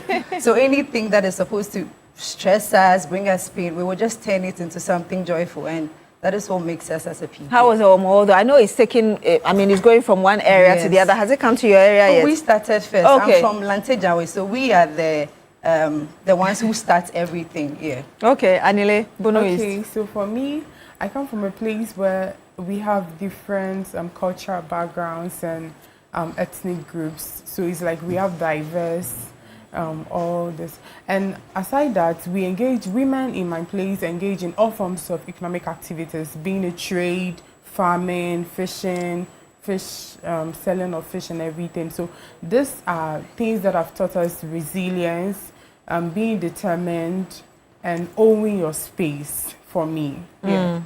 If you had 1 minute to convince Ghanaians to vote for you, what promise would you make to them? And I'm starting with you and then I'll come this way. Okay.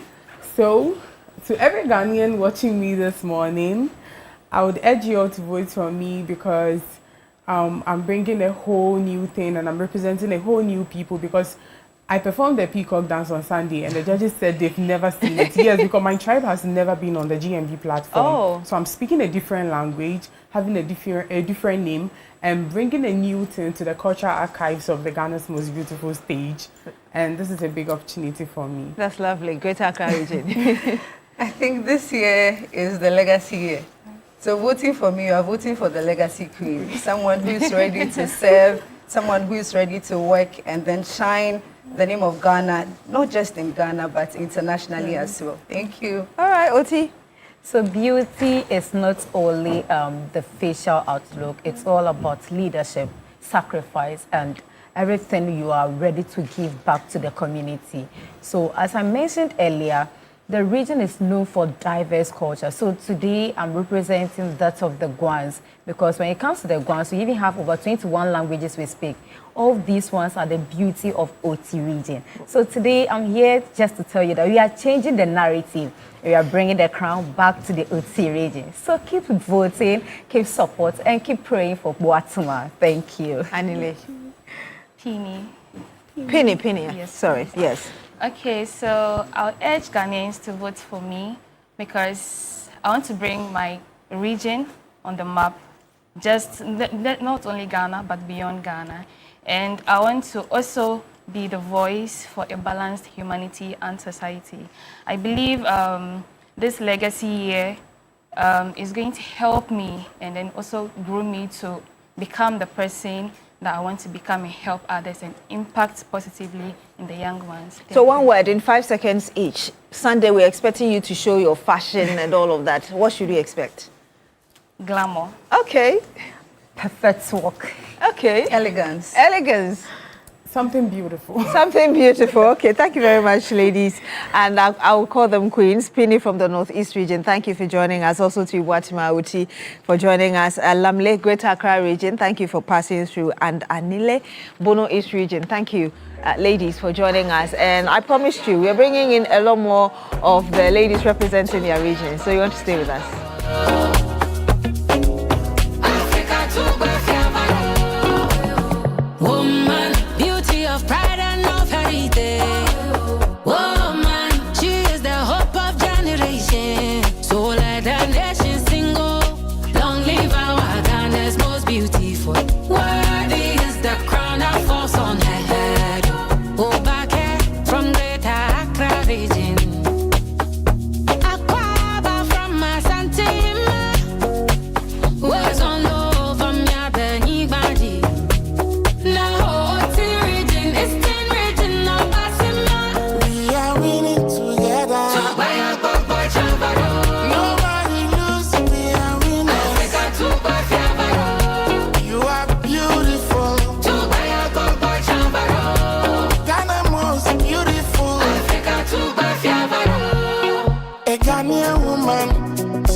She's so resourceful.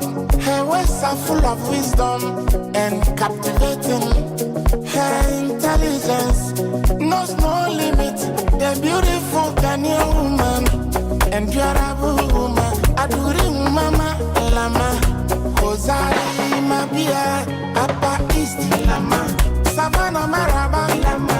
Yaya power lama. North East yajari lama. Amaraba northern region.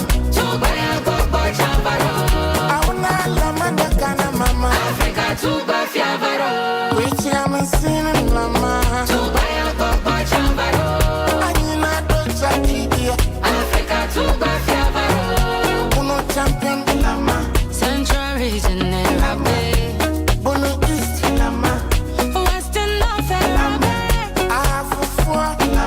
Western region, yeah, Mama Kwabo.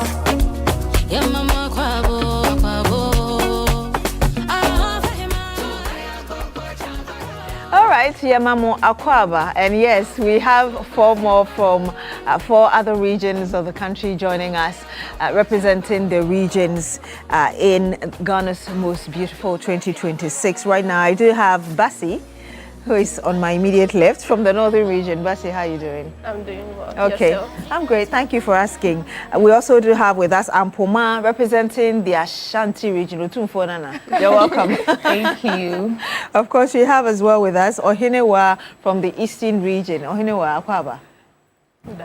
Okay, and of course Tiwa, Western North. Yes, please. You're welcome. Thank you so much. So maybe I can start with you, Tiwa. If you can tell us really the story from your region which describes you as a woman. First of all, I hope you're well.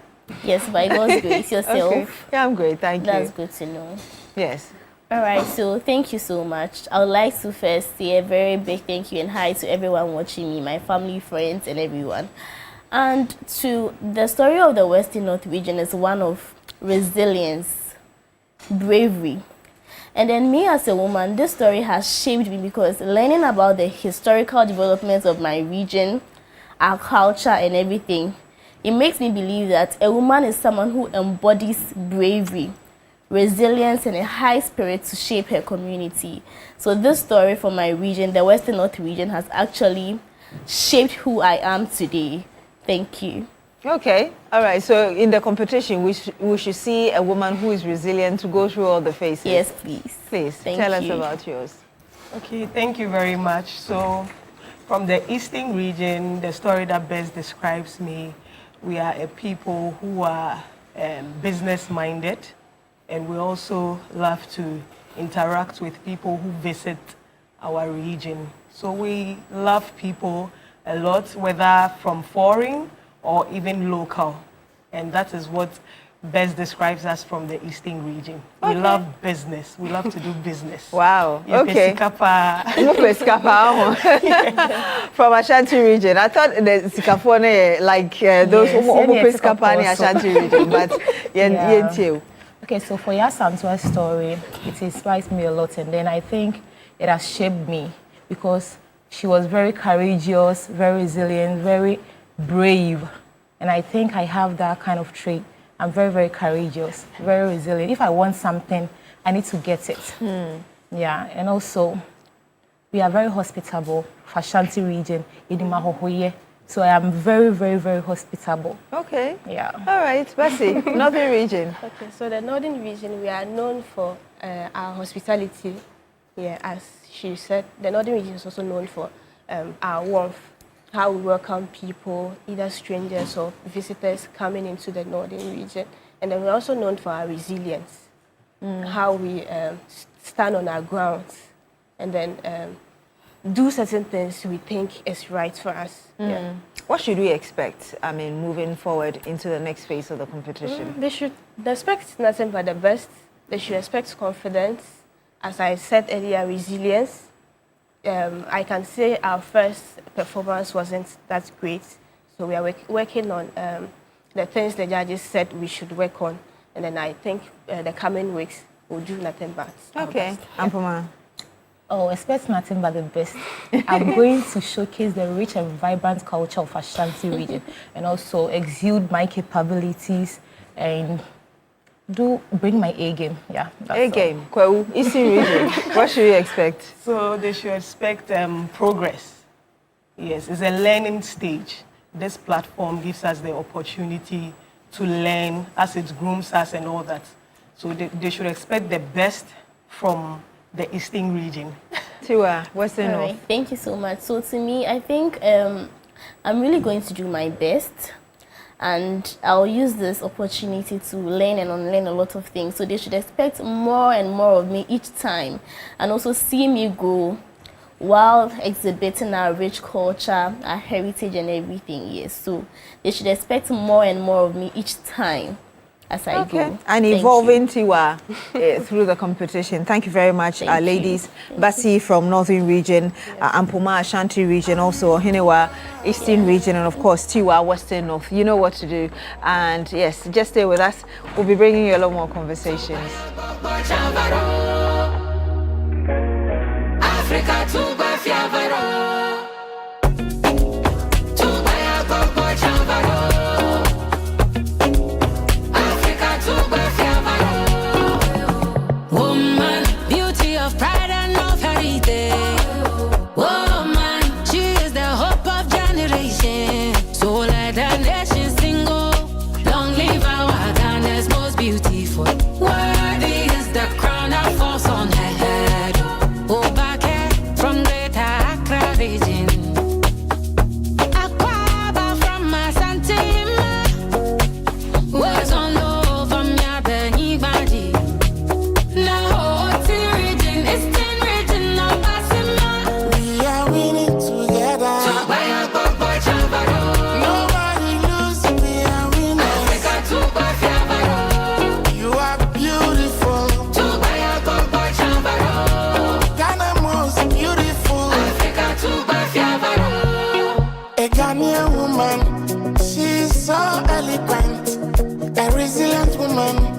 She's so resourceful.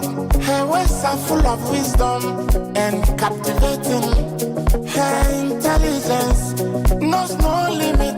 The beautiful Ghanaian woman, endurable woman, adoring mama, lama, Ozari Mabia, Papa East, lama, Savannah Maraba, lama, Yaya Power, lama, North East Yajari, lama, Amaraba, Northern Region.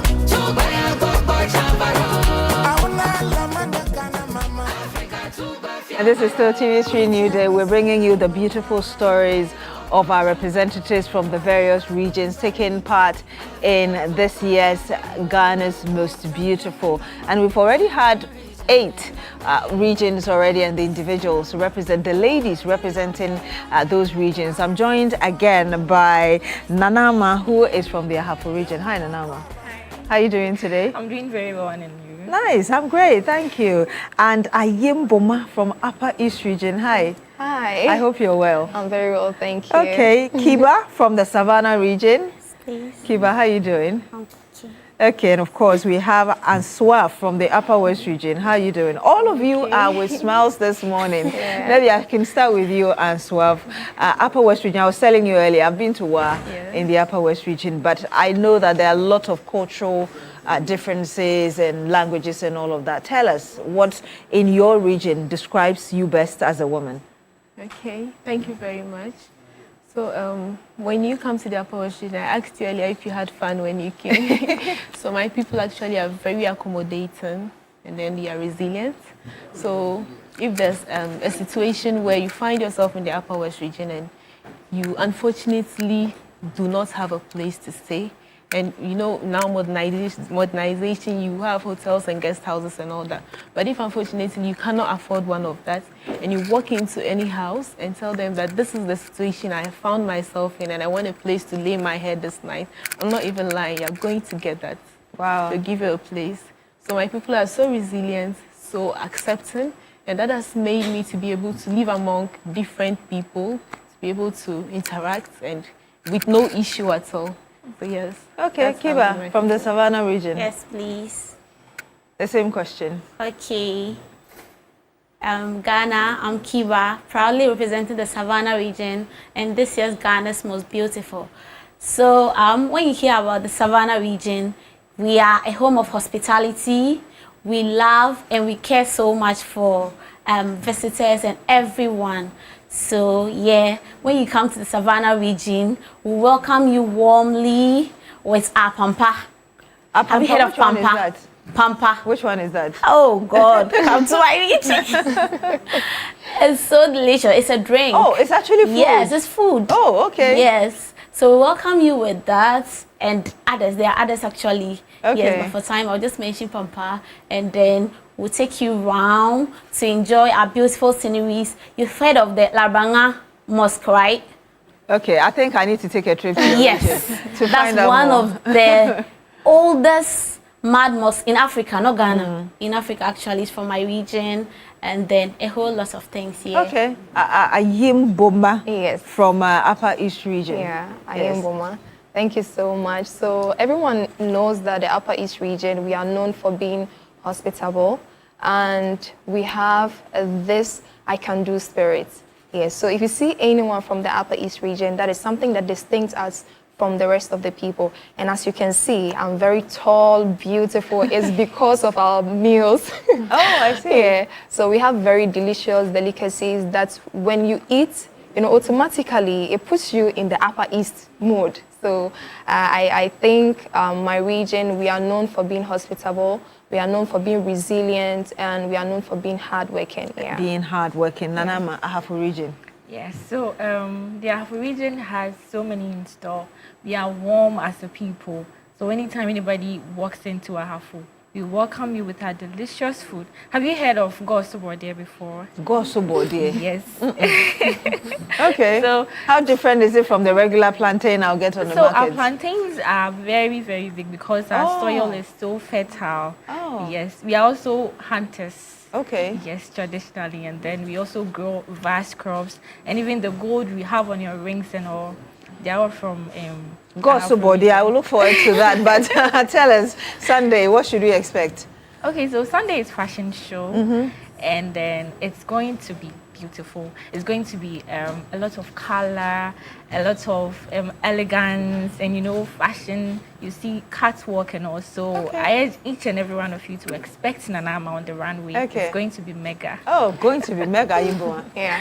Okay, so as my sister has said, it's going to be something I will encourage each and every one of you to look out for, because that is one aspect of the show that I so much love, and I'm very sure that I will impress each and everyone that is watching. So look out for us. Okay, Kiba? Yes, please. As my sisters already said, Sunday will be all about fashion, beauty, all the glam. Expect nothing but the best from us. Nothing but the best, Nanama. So I'm telling everyone out there watching, and those that will be able to come join us at the Oxford Street, that I'm going to give them a show. Okay, all right. So I look forward to that. Thank you very much, Nanama from Ahafu region, Yimboma from Upper East region, Kiba, Savannah region, of course, and Swaf from the Upper West region. All of you, thank you very much for joining us, and I look forward to what will happen on Sunday as well. Stay with us.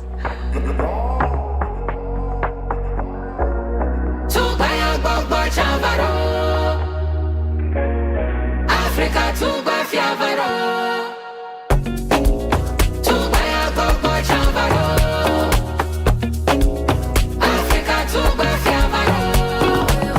woman, beauty of pride and of heritage.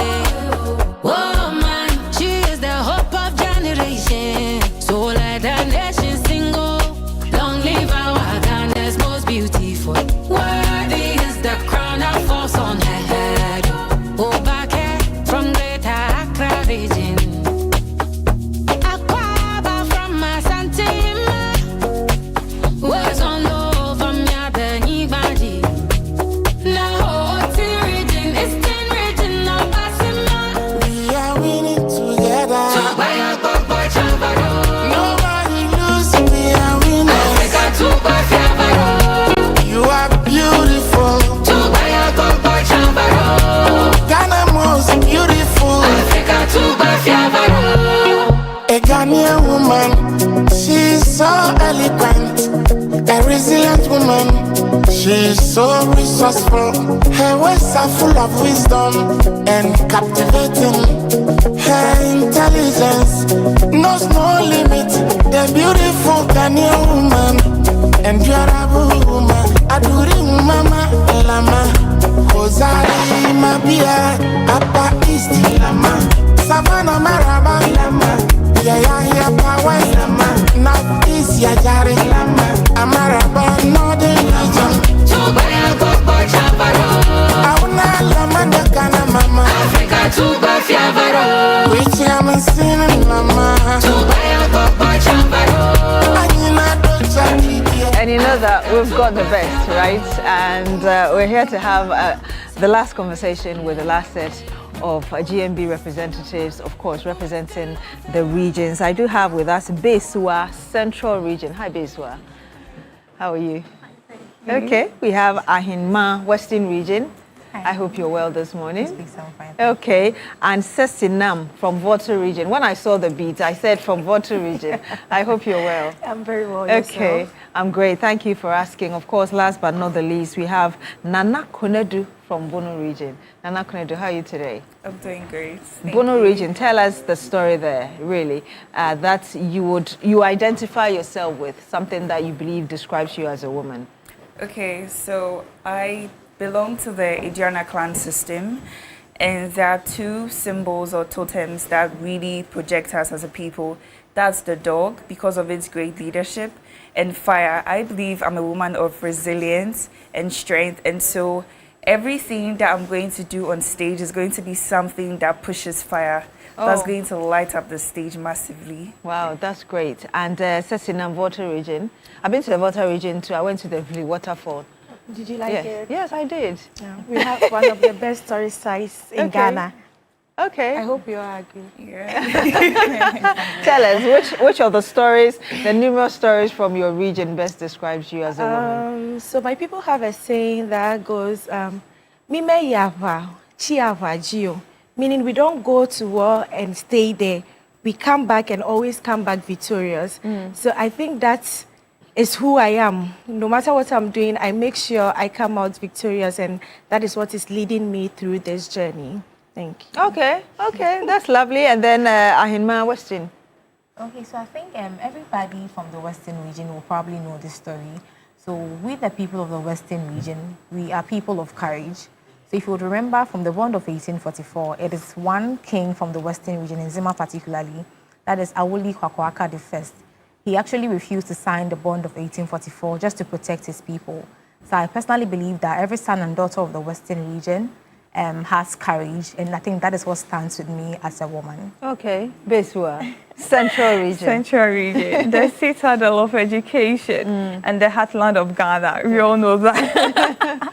Yeah, so my region is the heartland of Ghana because I believe that Ghana started from my region. So I'm going to educate the people of Ghana. People think that Central region is just Cape Coast, but there is more to Central region. So I'm going to educate people that Central region is big. We have the Gomoas, we have people from Mori, we have the Ewutu, the Efutu, the Dangerous, the Agonas. I'm going to educate people and and perhaps the Central region Fanti. Yes. But tell us, Sunday, you're supposed to be showcasing fashion. I want to believe that you mix it with really what your region is representing. What should we expect? Yes. So, you know, Central region, just a rubber serum. So Sunday, I believe I am going to stand out. I'm going to make Central region, proud and showcase our beauty and what we stand for. Ahima. Okay, so I would say due to our courage, or the courage of my people, we're able to stand tall amongst everywhere that we are. So I believe on Sunday is going to be nothing short of like beauty and then glitter on the stage there. Yeah, I agree with my sisters. Expect beauty, glamour. We are going to shine on Sunday, so just look out for it. Just look out for it. Nana Konedu is representing the Bunu region. What should we expect? Absolute elegance and immense beauty and grace on the stage on Sunday. All right. Okay, so want to say a big thank you to you, Besua, from the Central region, Ahinma from the Western region, also to you, Sesina Vota region, and Nana Konedu from the Bunu region. I think I should have started with F1 or Madukuku, but I want you to stay with us. We're giving some monies to some two individuals. We told you this morning that you need to play *439#. You follow the prompt and pick option 8, which is MG Jackpot. We promised you 5,000 Ghana cedis to two of you. So if the number is ready, perhaps we can see which of you is going home with, is it a 3,000 or the 2,000 right now, the 2K. So let's see which of you would have the numbers on the screen going home with a cool 2,000 Ghana cedis for this weekend. Okay, so all right, I'm sure. Okay, it's showing up now. Okay, scrolling. All right, 0596690 ... or dash. If this is your number, I'm sure you know you can identify the last three numbers. Congratulations to you. You've won yourself 2,000 Ghana cedis for the weekend. And if it's your birthday today, like we always do it here, we want to help you celebrate your birthday very big. And already some individuals are celebrating your birthdays. There's one coming from Roland Walker. And he says, birthday dedication to our special daughter and sister, Christine Kudoto from Mozambique, Senaya and Kirk, wishing her the best of everything. God continue to guide her. And that's coming from Roland Walker. Also, happy birthday to Madam Teresa Lasse, formerly of Ghana Commercial Bank, from your children, grandchildren, Lasse and Dole family. Happy birthday to all of you from Roland Walker. Please, who else is celebrating their birthdays? All right, Reverend Dr. Frank Sumedu, Alabama, USA. Happy birthday to you. We have Thomas Balonu Dramina. Happy birthday to you, young man. 3rd birthday to Jaden Solomon Papa Kojo Boabing Kwansa. Happy birthday to you.